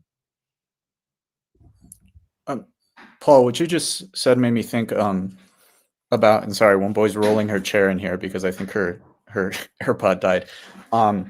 So I was watching Matthew Pajot's latest interview, which Grim has pointed out you won't catch because it's a Spanish title, and it's for I guess a Spanish audience because his book's recently been translated. But he said something like, "The spirit of war is the spirit of deception, is the spirit of the adversary," and Matthew Pajot specifically has been harping on this point lately, that there's the adversary as God intended, and the adversary has fallen. And so when I hear, or I sense, and don't let me put words in your mouth, Mark, but like I sense your protestation towards the warfare frame. I think something about spiritual warfare is putting that spirit of the adversary, that spirit of deception, that spirit of war into its non-fallen state. Or at least that's what came to mind with what you were saying just now, and Dostoevsky describing, if we achieve the Marxist utopia, people will break something just for the hell of it. I think that is that adversarial spirit. And Pajot said one more thing.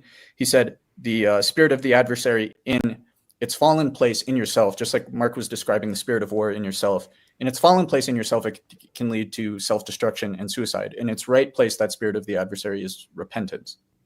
And that really rings relevant to me here, and that's how I would see the spirit of war, the sword that Christ brings, masterfully, sovereignly wielded. It would be in the spirit of repentance. I'm not sure.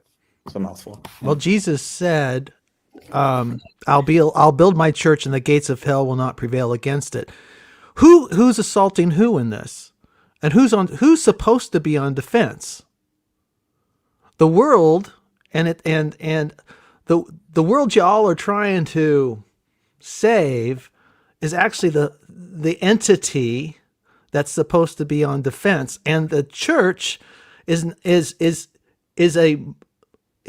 like the highly mobile tribes of Israel taking Canaan, and we keep trying to. Well, what I get from so much of all of this cultural Christianity's business is that we want to build cities of God on earth so we can all feel safe. When it's Jesus saying, no. It's you're to go out and go on the offensive, and not let the world pollute you within, right? Go back to the whole story of the what preceded the failure of Israel against Ai. So I just want us to revisit. I'm very much about spiritual warfare, House of Wu, but I want us to understand what we're doing and what we're about. As to Grim, Again, I would counsel you to go back and respect the whole of Scripture, the whole counsel of Scripture, Genesis to Revelation, and don't just pick and choose what you like. Well, I like this Jesus guy, but that Paul is sus. Or the Old Testament is sus. You need stable ground. You have to have a position. I didn't request your counsel, strength. sir. The what? I didn't request your counsel. Well, I'm giving it to you anyways because you're here. If you want to be more than a guide, but be a father in the world, you must have a profound stability of stance and know what you're about and know when it's what you need to give for the benefit of your children and for those you love to actually be functional, or you're just going to exploit them for your own needs. And this is the thing and you don't even know you're going to do it. See, this is the problem. This is the problem with deception and self-deception. If we do not examine Scripture so that Scripture can examine us,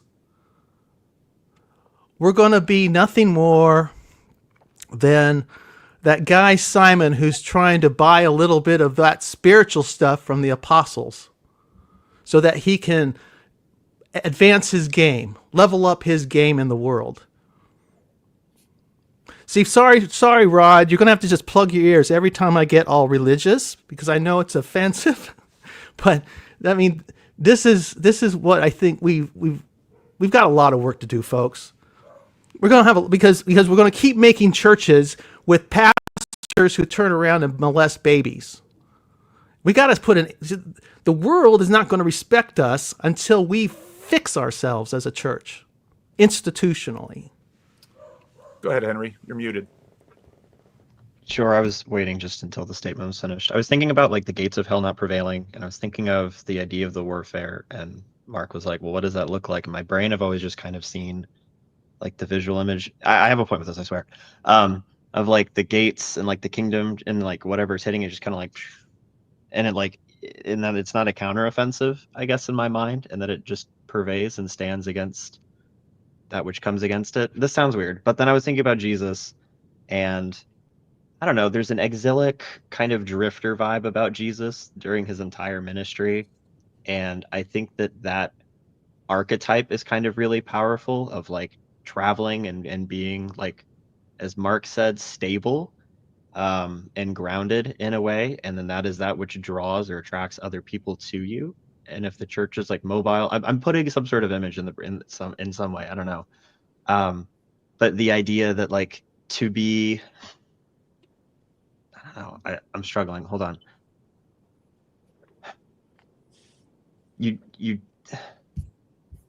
do the Jesus thing in your church, in your local space, and I don't know, never mind, I'm done. I'll come up with a thought better. I had something about like being an exile and drifter, and you wait for like the church to like Jesus to come back instead of trying to like create many church like safe havens. Like you're unsafe as an exile, and you're unsafe doing the work with the hope that safety will come ultimately, and like not now, but you're able to like kind of provide that in like your little drifter space. That's all I got. I lost.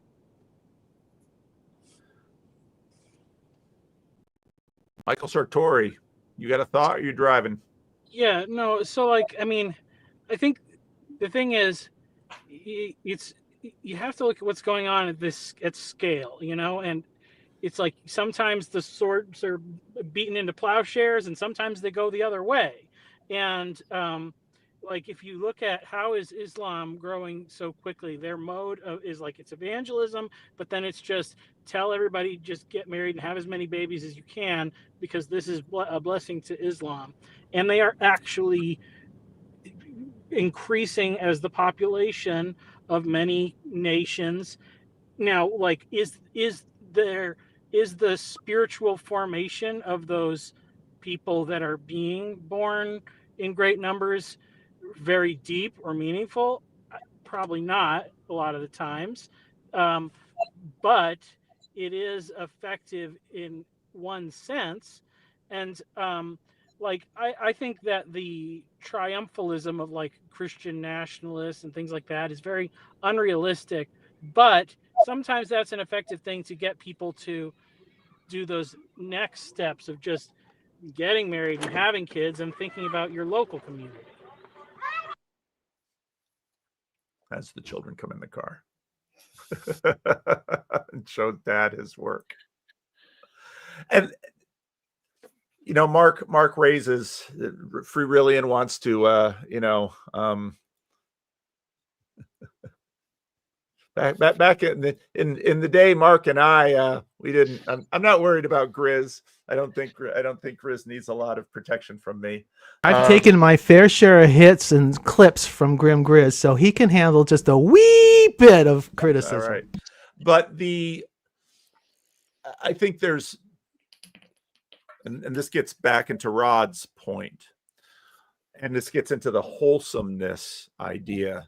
One I think the most profound elements of Jordan Hall's story in the last few years was that he was not finally convinced by Christian apologetics.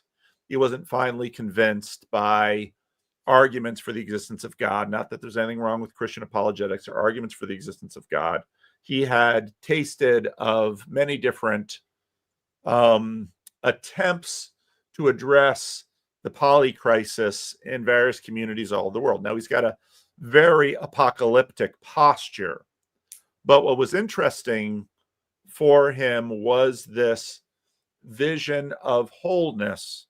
And I think a big part of that vision of wholeness was exactly what we just saw momentarily with Michael, with his daughter coming in the car, and she had a little sheet of paper. And what she really wanted to do was show daddy whatever it was that she produced when she was in school. And I think this gets to Grizz's It was a birthday invitation, an invitation to a birthday party. Oh, and now we're really knocking on Jordan Hall's door, because that's sort of what got Jordan in there. That beneath us, and I would say that this was, in Calvinist parlance, we would call this common grace. Beneath us, there is an instinctive understanding of a beauty of life that we get glimpses of. And in one of the videos recently, someone made the comment about the relationship between Christianity and childhood.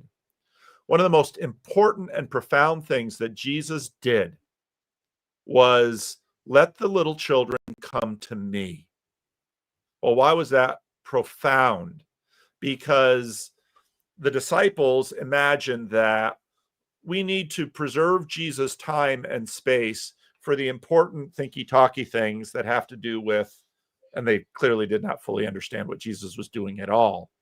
And so when Jesus rebukes his disciples and says, let the children come to me, for the kingdom of heaven is given to such as these. That is one of the most deeply mysterious things that Jesus says. And if you go to the commentaries, of which I have many, and you try to look at how can we explicate what Jesus meant here, I think in many ways it is what Grizz is talking about, in that once we have eyes to see that children are not tools for whatever desire we have, that they are not unpaid servants, although children should learn how to participate in the family and learn skills and all of that at home. As a homeschooler with 5 children, I believed in child labor. They emptied the dishwasher. They cleaned up after the dog. My children learned to work at a very young age, not in a brutal way, but in a very loving way, because you're going to need to know how to do dishes and do wash and do all these things. But children are, I think, as Annie has said, what we do is we mold them and we guide them, for the kingdom of heaven is given to such as these.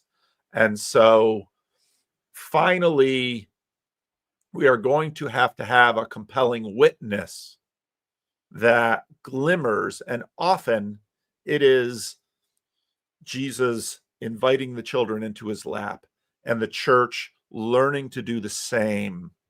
And it's part of the reason why America has and people instinctively do, but America has often said child labor laws, age of majority, all of these things we've put in because children are special and fatherhood is central, as is motherhood. But anyway, I wanted to bring that in. Yeah, woe to you, Gray Hamilton. You know, be careful how you treat the little ones, and sometimes that means little ones who are physically little, but sometimes that means those who are simple.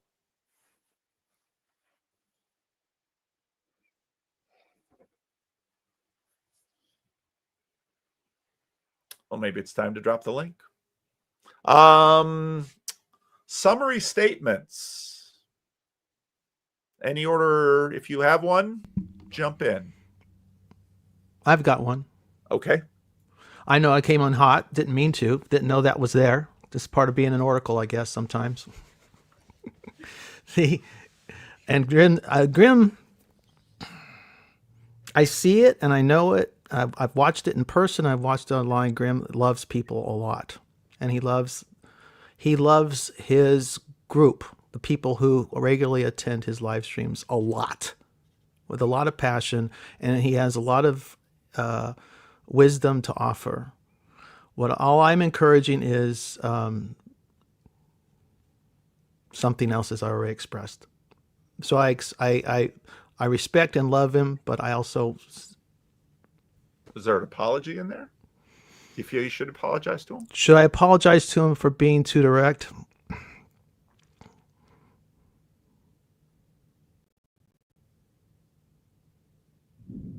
No. No, I think you're right. I probably have a mote in my eye. Thanks for telling me. I would just say that I want to be honest. What is it? What did Ram Dass's guru tell him? Love everybody and tell the truth. And it's a hard needle to thread. Yeah. And I apologize if I was offensive to the chat, and I apologize if I possibly hurt your feelings. But nothing I said, I believe, was untrue. And then it's been a pleasure talking to you all, and it's wonderful to have a couple like you two. It's actually on a live stream that brought a whole new perspective to it. Thank you, Mark. Thank you. Anyone else? Closing comments? Well, I just want to say thank you as a kind of outsider. This was very illuminating, and I don't think I'm generally very good at articulating myself. So it was a good challenge for me to try, and I hope it was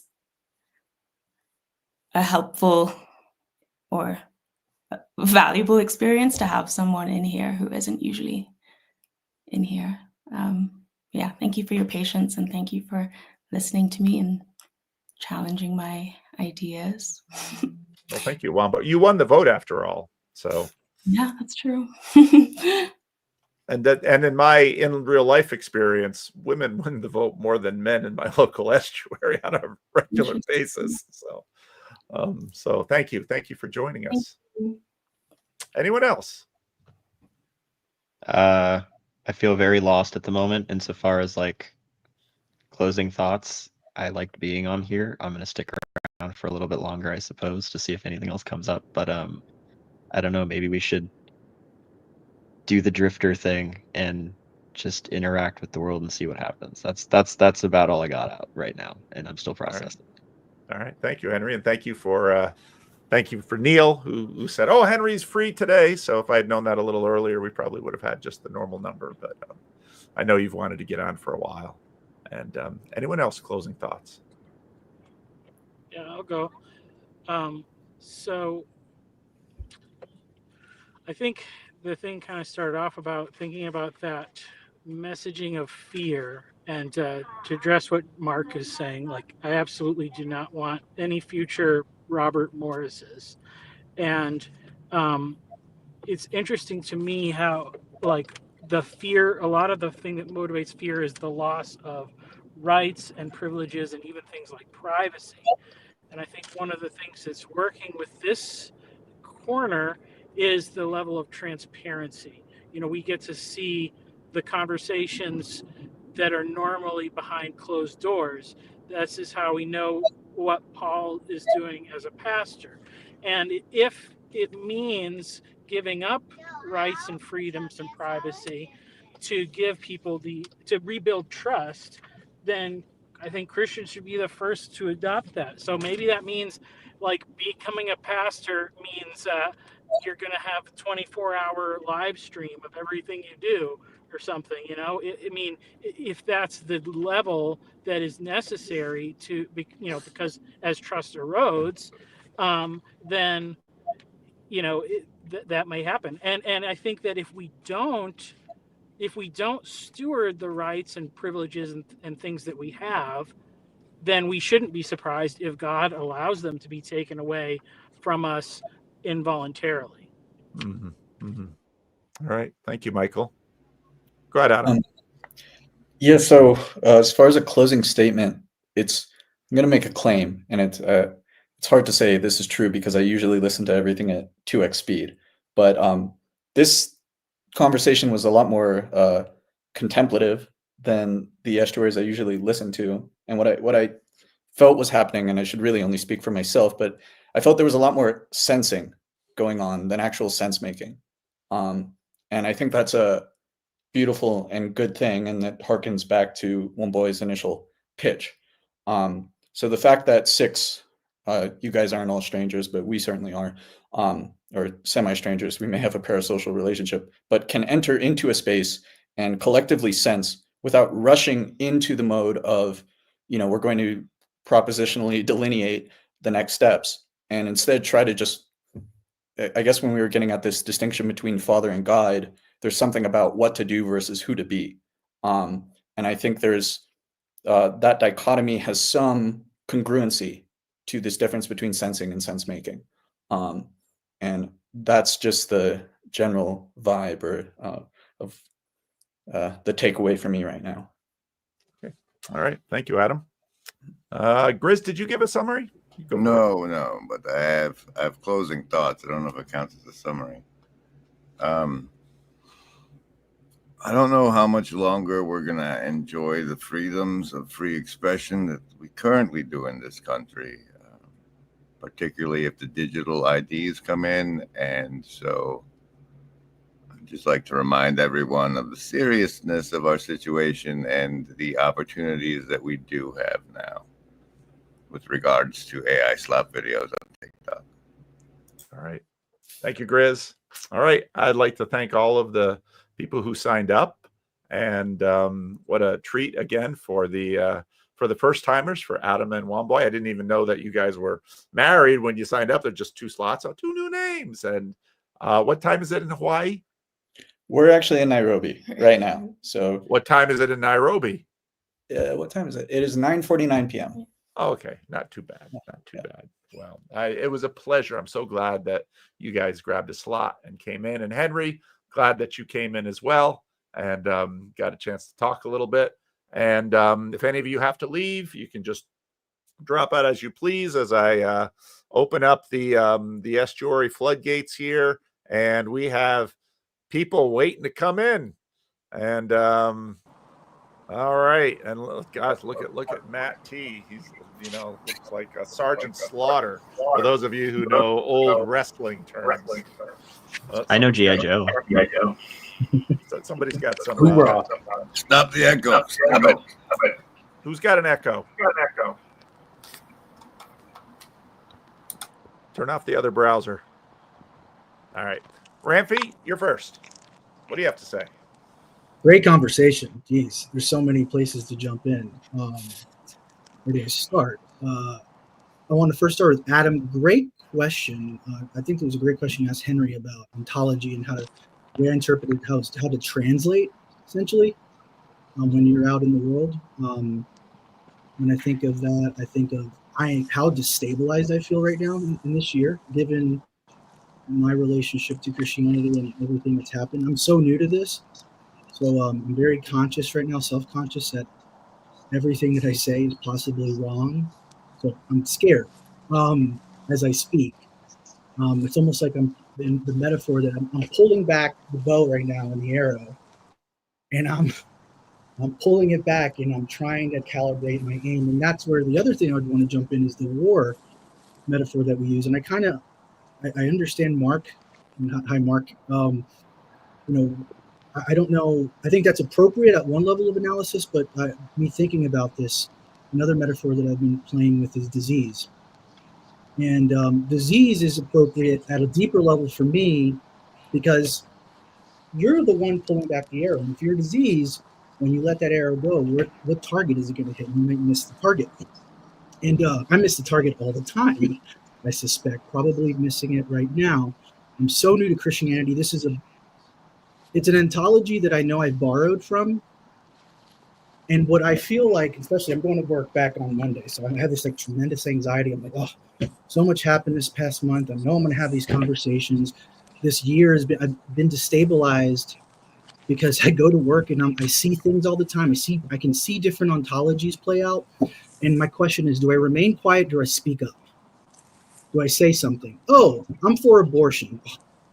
Man, someone's saying that in my presence, and they're assuming they're neutral, and their ontology is swallowing me up. What should I do? How should I react? And I think what I heard a lot in this conversation was, if we think about the metaphor being a disease at the level of the individual, akin to AIDS, it's not AIDS that kills you, it's other diseases, resentment, everything that can come in. And so what we do a lot is we misdiagnose the disease. And what I'm working so hard on is to catch up. It's like I'm taking in Christianity. I'm reading as much as I can. I'm listening to y'all have these conversations, people that know more than I do. And, how do I interact in the world? So for me, it's like recognizing different ontologies. And in some way, what I think y'all are getting at is, how do you translate in such a way? How do you translate between ontology? Like, so I'll use an example maybe. So I have a friend at work who's Jewish. And for the last couple of years, obviously since October 7th, there's been this constant dialogue. And it kind of came to a head this year for various reasons. Part of it was my, Catholicism and coming into Christianity and me thinking about how I feel about that. And we're having a conversation and I'm noticing it's getting more and more heated. And he finally said it. You're part of the problem. And I was like, ooh. What do I do? So he said I was part of the problem. And so it was interesting because what I did was I stayed quiet, and my initial reaction was to thank him. I respect that he said that. That's a true relationship. He actually opened up to me, and it was his reaction was super interesting. We make a joke about it now, but what he did by doing that is that he kind of gave me the ability. I'm like, well, okay, I hear you. I won't. And it kind of gave me an ability. All right, he has an ontology that he's in. It gave me an opportunity to embody mine, which was not to fight back in such a way where we get into a negative feedback loop and the relationship is lost and there's no reconciliation or forgiveness. And so I think again, I'm probably missing the mark here horribly, but I think there's the metaphor here of disease, and war is still necessary, but the disease that everyone has is something that needs to be contended with. So I think this is, again, excellent conversation. And Adam, great question. So thank you. All right, Ranfi, any comments on Ranfi's thoughts? I think the tension of like, when should I say, what should I say, is kind of at the heart of like the living in the different worlds thing. And I find more often than not, given the space, it is kind of just best. Maybe this is weird, just to kind of smile and nod and be like, all right, and maybe probe those questions at best, rather than, I don't know, that's the way I operate. So Henry, that's interesting. So I thought about that, and I think about humility. I'm nervous between false humility of not saying anything out of fear, and then maybe genuine humility, and this is the way I would conceptualize it, I may be missing the mark, but genuine humility of standing firm in what you believe in your ontology without invading someone else, because the ontology isn't yours, it's God's. So how do you translate that? How do you witness? How do you gesture? I'm afraid of being a coward, but I'm also afraid of being a know-it-all, which that's probably a bigger propensity of mine. But so So yeah, it's hard for me at that level how to delineate. Am I being a coward right now, and it's a false humility, or What someone else thinks is what someone else thinks. What someone else says is what someone else says. Mhm. What someone else thinks of you is what someone else thinks of you. It doesn't change who you are necessarily. And so you respond. I mean, I have people all the time tell me things, and it's like, okay, that's what they think. That's what they think of me. That's what they think of the world. It's okay. My command is love your neighbor all the way up to and including your enemy. And so then the question is, how do I love this person in this context right now? In most cases, you're not going to people who think that a paragraph or a page or an hour of talking at them is somehow going to change their worldview, that's not how human beings work. And again, I think Jesus is not only the destination, but he's also the means. And so we're disciples. So that's my answer. All right, Gray Hamilton, 52. We've been loving your baby's foot. Hey guys. That little baby's sleeping. Nope. She is. She usually doesn't wake up when I start talking. But we'll see. Can you guys hear me? We hear you just fine. Go for it. Sweet girl. Yeah. Well, I had something to say, but then I think the end of Michael's closing thoughts encapsulated it really well when he said, if we don't take responsibility for the privileges that we have, we may very well lose them. And I think relating that, like Mark and Michael at different times were talking about Israel's story in the Old Testament, and I think that's a lens you can view much of Israel's story as, is through that. If you don't take responsibility for your privileges in the sense of stewarding them, not as privileges that you've earned for yourself, but that have been given by God, then you will, in fact, lose them, and devastation will follow. And that is usually paired with a forgetting of God, right? Like, or maybe the forgetting of God is what leads to the losing of the privileges. It's all tied up together. But I think, in relating, I don't, for some reason, not just me, but we've all found ourselves continually circling around this whole war frame thing, and I don't want to be too tied to it. I know that my conversations with Jordan and then Jordan and Annie have centered, that I kind of came into the corner with, have centered around using that frame because I think it's useful, and Jordan certainly does. But hey, one sec. I think the place I've found myself is, rather than viewing myself as a warrior, viewing myself as a protector. And maybe those are the same thing, or two different words for the same thing. But when I think of, Mark, for instance, the Spartans, I don't necessarily think of the Spartans just as people who only think about killing and dominating. I think of the Spartans as people who have wives and daughters to protect, and they want to take responsibility for the privilege of being fathers, such that they find themselves in a position where they have to defend that. And again, you could use the word warrior, you could use the word protector.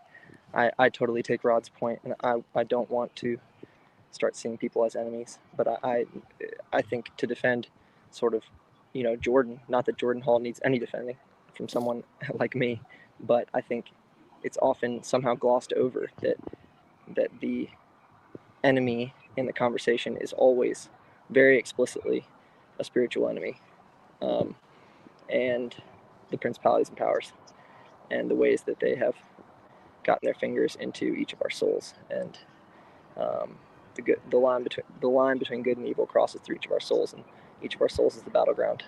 But we live in the world together, and so necessarily it also exists in the life that we live together. And so I don't know if there's a specific point that I want to make, but I just wanted to explicate some of that, because I think Michael said it really well with that one-liner, but that's kind of what it made me think of. So thanks, guys. I gotta go. Great. Thank you, Gray. All right, Matt C.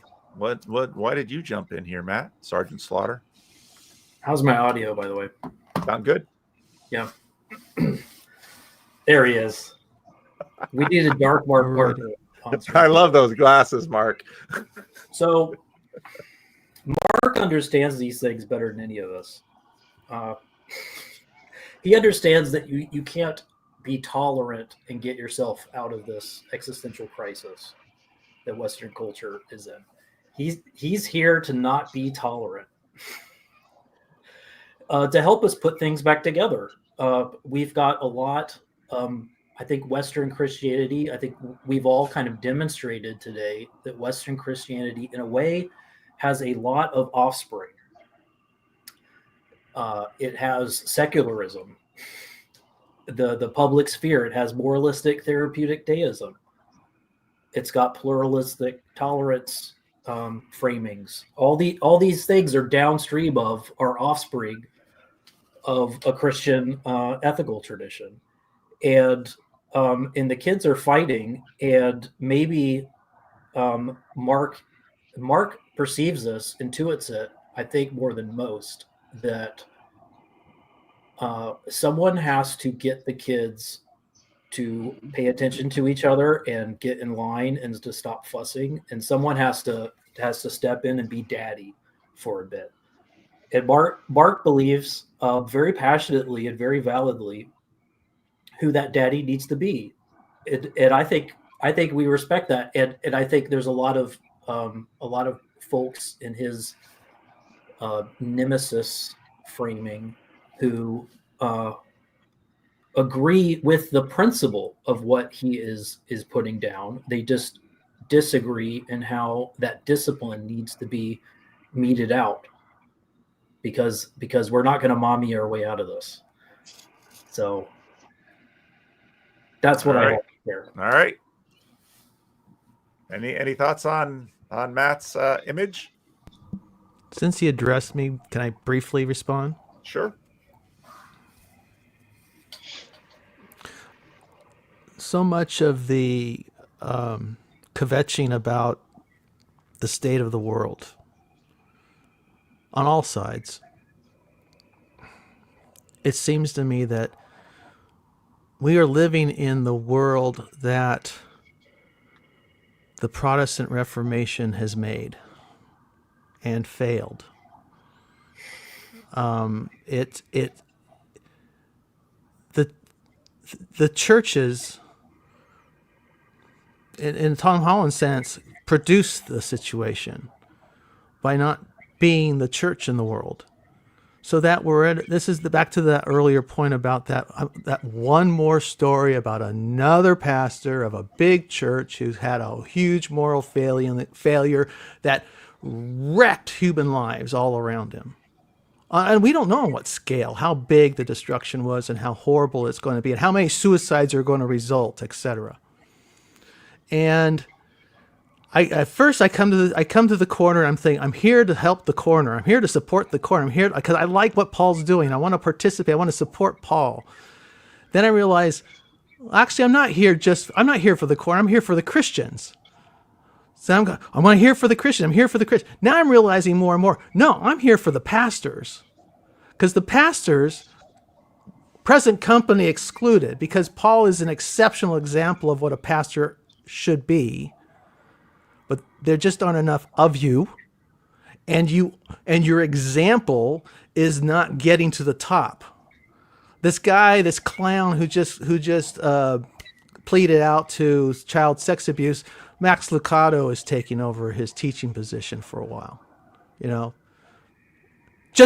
because what's he going to do? Is he ever going to tell the truth to these people? Is he ever going to talk to them for 5 minutes as directly as I spoke to Grim? No, he's going to whitewash everything so that they can keep the structure upright, looking pristine, even though everyone in the world from the outside looking in knows it's full of rot. And so I'm sorry it comes out the way it does, but maybe I'm saying amen to you, Matt. Maybe I'm just modeling more of the same. But man, we got to get our pastors right. Enough with the divorced pastors. Enough with the cheating pastors behind the pulpit. Enough.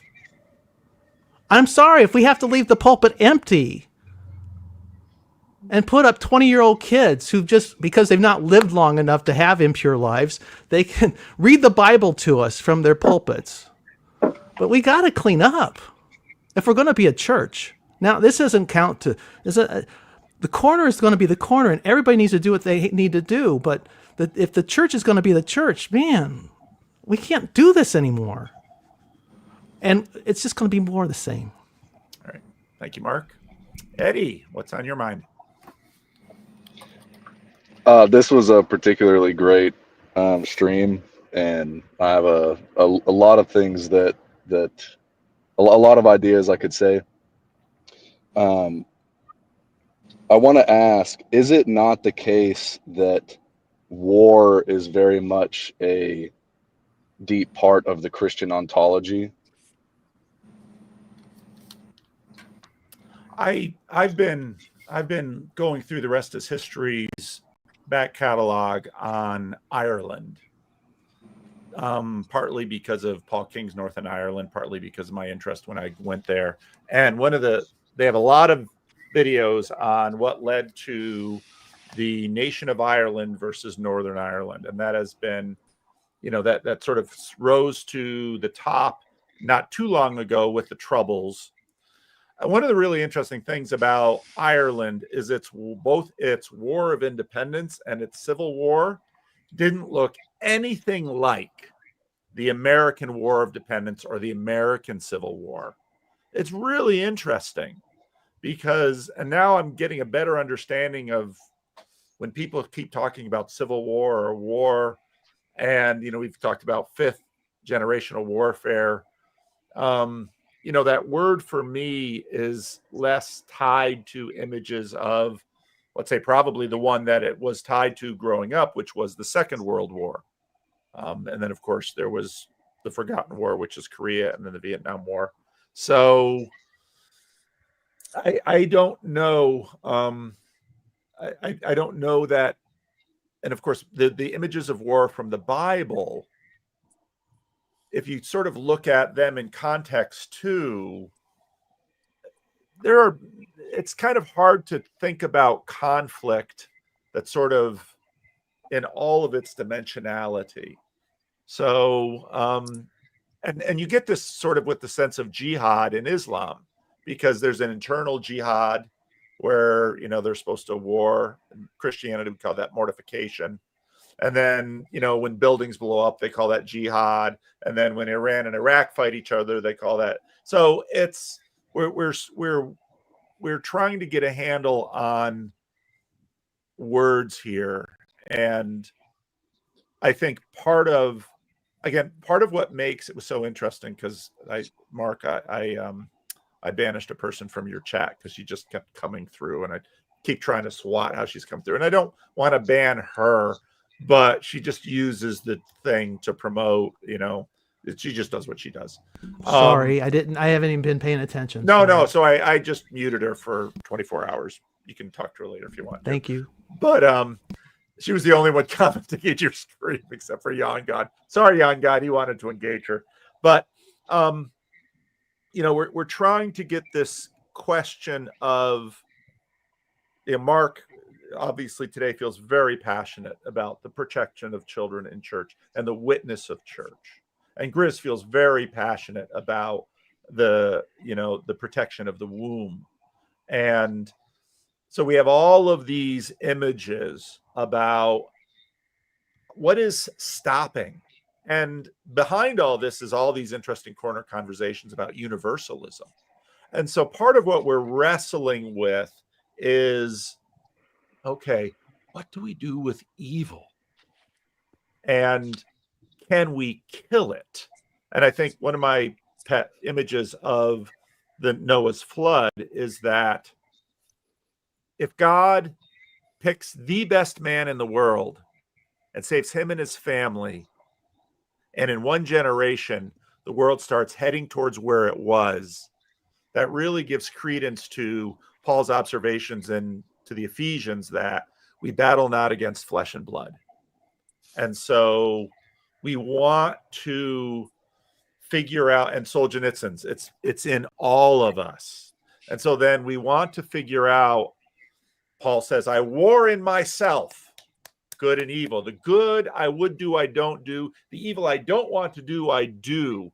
And so conflict gains attention. Conflict marshals our forces. And so we've got this English word war that we wrestle with because so often, so Bowtie led something, but Bowtie's new wife, her parents are missionaries to the Ukraine and have been since the end of the Cold War. And so they're in the Ukraine now. And so their 5 children are, praying for their safety in Ukraine because war is this horrible thing, but war in Ireland, let's just look different. So I think, Eddie, we're really wrestling with this term because on one hand, I think in America, we desperately want to preserve a tradition that says we are going to have combat with words and ideas, and we are going to not either shed blood or do character assassination, because there's another element. And so we are trying to figure out how to struggle in a godly way. And it's so hard. It's so hard. And in the church, we want to do this as Christian. Go ahead, Eddie. I wasn't merely referring to physical war. While you were talking, it occurred to me that if you really wanted to stop yourself from ever sinning again, you would just kill yourself. And that's obviously not an appropriate answer. And so, yeah, very much an internal war. I was going to say something else. Shoot. Maybe it'll bubble up. Lance, you came in. It's good to see you again, Lance. Oh, you got it again? You got it, Eddie? No? Okay, well, if you get it, you can pop up again. Lance, it's good to see you, man. It's been a while.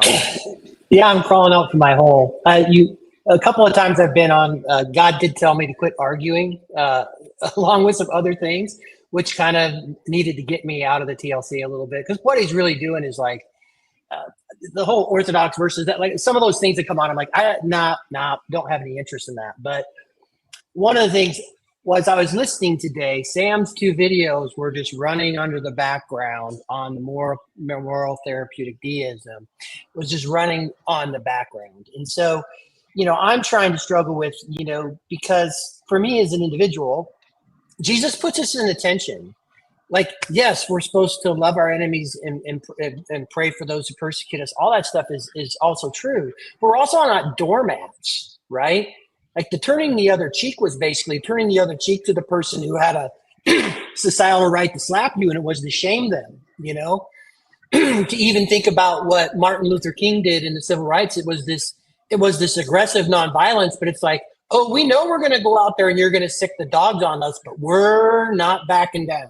Like it's, so, we're not wallflowers. AA says we're not called to be doormats. Like we have to get along with our fellow man and so on and so forth. But as we see, like Sam's prediction at the end, and I think Sam's right.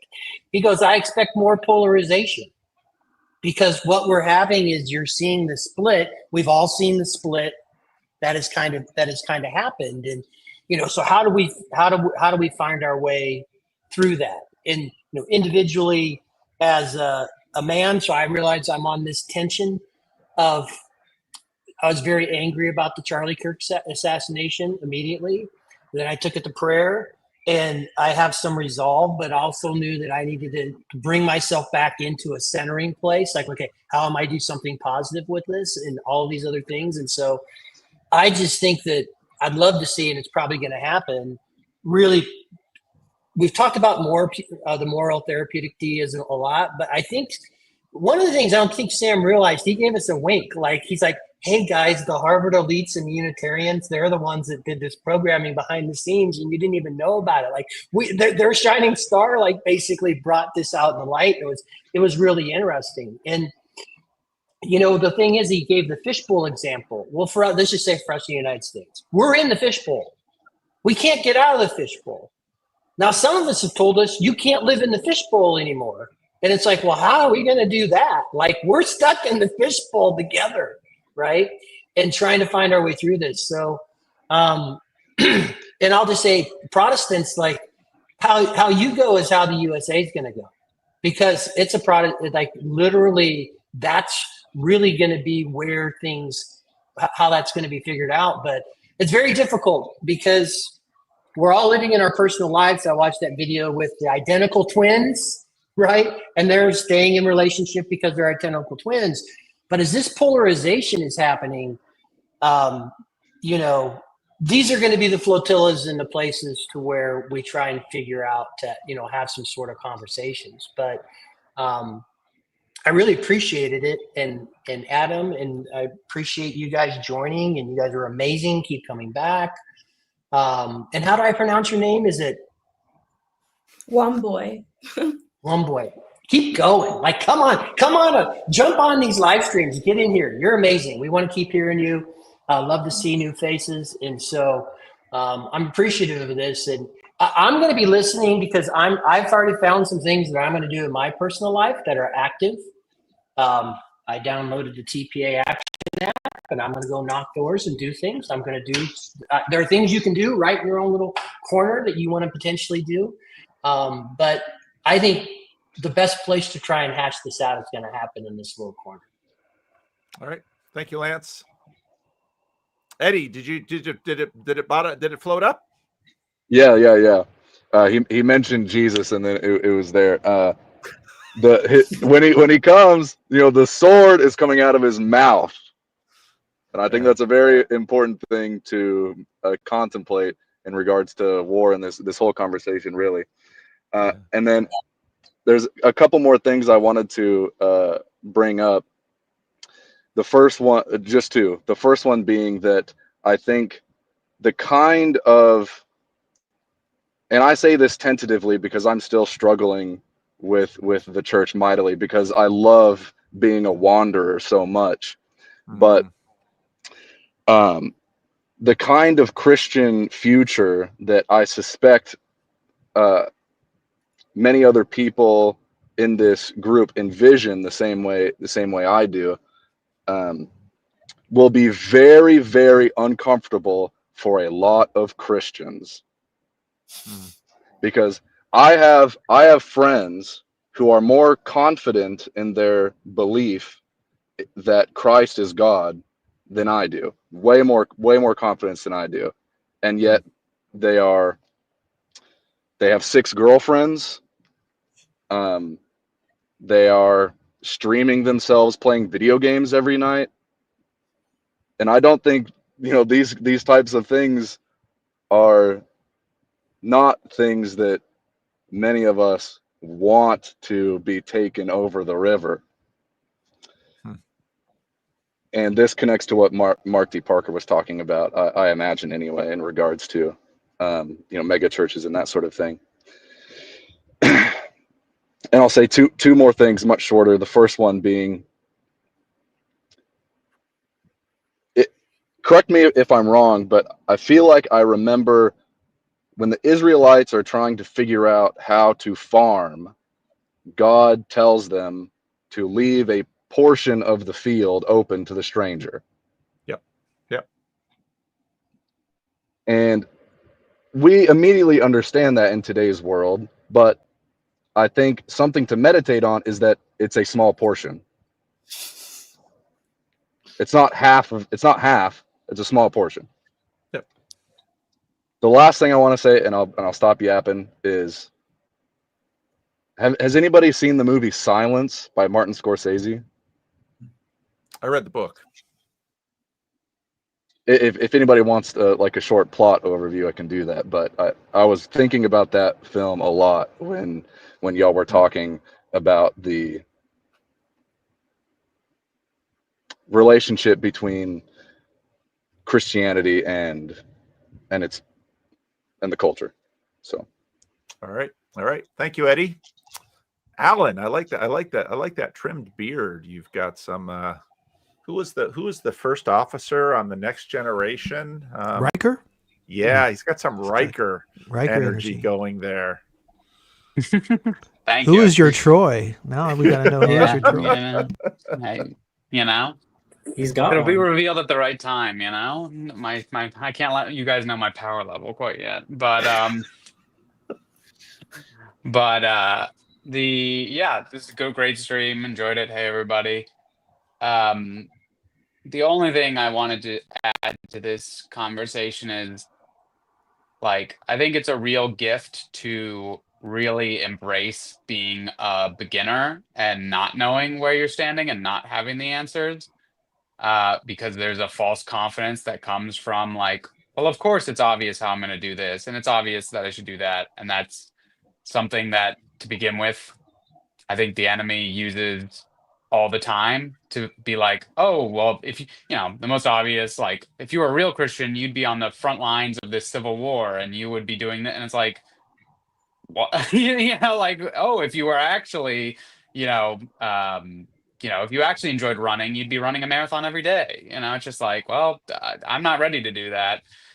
Whereas just like having, so to jump off of that is just when you're really a beginner, when you don't know how to do things, when you admit like, oh, I'm really not good at anything. And I think this is where Jordan Peterson and telling young men, he used the Lion King example of when Simba's out in the forest with Timon and Pumbaa of like, yeah, you're a loser who eats bugs. No one wants to be around you. No one likes you. You suck. And that's like a gift for young men. It's like, yeah, you suck at everything. No one wants to be around you. You smell bad. You're a 14-year-old boy who plays video games and doesn't know how to talk to girls and doesn't know how to do anything. But that's also the gift, which is like, okay, now that I suck at everything and I have no shame about how much I suck, or like now that I have not no shame, but I have nothing to lose by being a beginner, I can begin. And it's the same with a lot of this community stuff of like, well, I'm friends with everybody. It's like, well, when's the last time you had a tough conversation? When's the last time someone said something you don't want to? Well, I make sure to never talk about anything that would be tough. I make sure so you don't actually have any friends because they aren't actually honest with you. So you're actually a loser who has no friends. But I don't like that thought, so I'm just going to tell everybody I have tons of friends. It's like, it just, and especially having done a lot of comedy, it's just like I used to teach comedy in DC, and you'd get all these guys who are like in DC, you have a lot of lawyers and a lot of like pseudo professionals, and they'd like read you a sketch or perform stand up, and it would be horrible. And I'd try and be like, hey, have you thought about this? And they're like, no, I'm actually like a really good writer, and I went to law school and I'm really smart. And I'm like, no, you actually suck and are terrible, and I'm trying to help you, and you don't want to hear that. You just want to explain how you're a English major who became a lawyer who has a doctorate in law. So I can't actually help you. And not to be rude to those people, but they're refusing the help. They're refusing the gift of sucking. So the point just being of like, if you just admit all these things, if you just keep pulling it back, keep being like, all I have to do is show up. All I have to do is talk to one person. All I have to do is have one disagreement without blowing my top. Like that's actually what the path of sanctification looks like and how we can actually move towards things.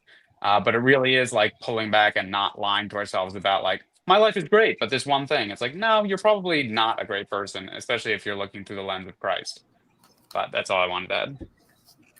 When I was young, I tried to change the world. And now that I'm older, I'm changing myself. Yeah. All right. Skank. With that up. I mentioned his name and out he went. Oh my. I think everybody should have their if you come in with a cell phone, you should have your cellular provider underneath. Maybe that'll motivate them to give us better service. I don't know. Well, if Skank doesn't come back, now he's dropped altogether. Go ahead, Michael. You want to say something? Yeah, so I'll just put this is a weird verse that kind of brings me a strange comfort in a lot of these things, because obviously just so much stuff is like unknowable and all the tragic things or whatever. Judah's firstborn son, it just says he was wicked in the sight of the Lord, so God killed him. And so I just think, okay, we don't need to know why or how, but God, if that's what's needed, God can take care of that. And so, hard as it is, what that makes me do is it always makes me think about these horrible things like why is God allow it? And it's like, if in some way he knows what he's doing, and even though it bothers us greatly, he may be protecting us from something worse that we don't know or can't imagine. And ultimately, justice, is served in the end, and we have to just try to do what we feel he's directing us to do, and not, we don't have to figure everything out. He's in control. So, All right. Thank you, Michael. Skank, I think you get the last word. Oh, goodness. Okay. Party. Always. Some of us work for a living, Paul. And fair warning, I missed almost the entire conversation. It sounded like it was a good one, but it seems like you got pulled up. I kept noticing kind of like the wartime frame popping up a little bit. And I kind of want to tie that into the MTD moralistic therapeutic deism thing, just in the sense of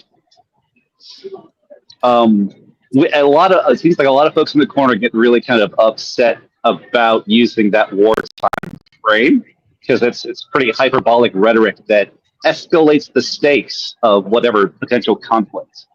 But sometimes you got to ask the question, like, are there conflicts that we actually need to be having? And one of the things that it seems like a thing like moralistic therapeutic deism is, it is something that creates stability, that creates a sort of like a layer that prevents us from having certain ultimate conflicts. Charles Taylor talks about this in slightly different terms in Secular Age. But it's this, we found this thing that doesn't actually represent truth for any of the major religious traditions here, but it's a noble lie we've all agreed on in order to live in peace with one another, which prevents us from having the necessary conflicts. And I don't know about the rest of you guys, but if you guys keep putting off necessary conflicts longer and longer and longer, they don't get easier. Yeah, that's a good point. That's a really good point. And, Mark has lately been talking a lot about the shortcomings of the church. A lot of shortcomings of the church have to do with conflicts when and where, which gets back to wisdom. And so many of the things where the opponent processing we're trying to do in life has to do with, we need more conflict over here, we need less conflict over there, we need conflict in this way, less in that way, and figuring that out and living that, not easy. So that's a great point, Skank. Thank you. Real quick though, in support of Skank, can I just pitch a little scripture for you, Paul? Sure. Back to 1 Corinthians, only this time chapter 3, verse 1. But I, brothers, could not address you as spiritual people, but as people of the flesh, as infants in Christ. I fed you with milk, not solid food, for you were not ready for it. Even now you are not ready, for you are still of the flesh. For while there is jealousy and strife among you, are you not of the flesh and behaving in a human way? And then the subsequent verses, I encourage going back to the text and read the whole thing, because then that's when he goes into his whole thing. Some of you say I'm of Apollos, some of you say I'm of Paul, and he really nails that down. And it's that, so that's just a little. All right. Bo. Thank you, Mark. All right. I think I'm going to close the stream unless someone has something they really got to blurt out. The only thing that makes the darkness bearable is each other. That's a good point, Grizz. It's a good point on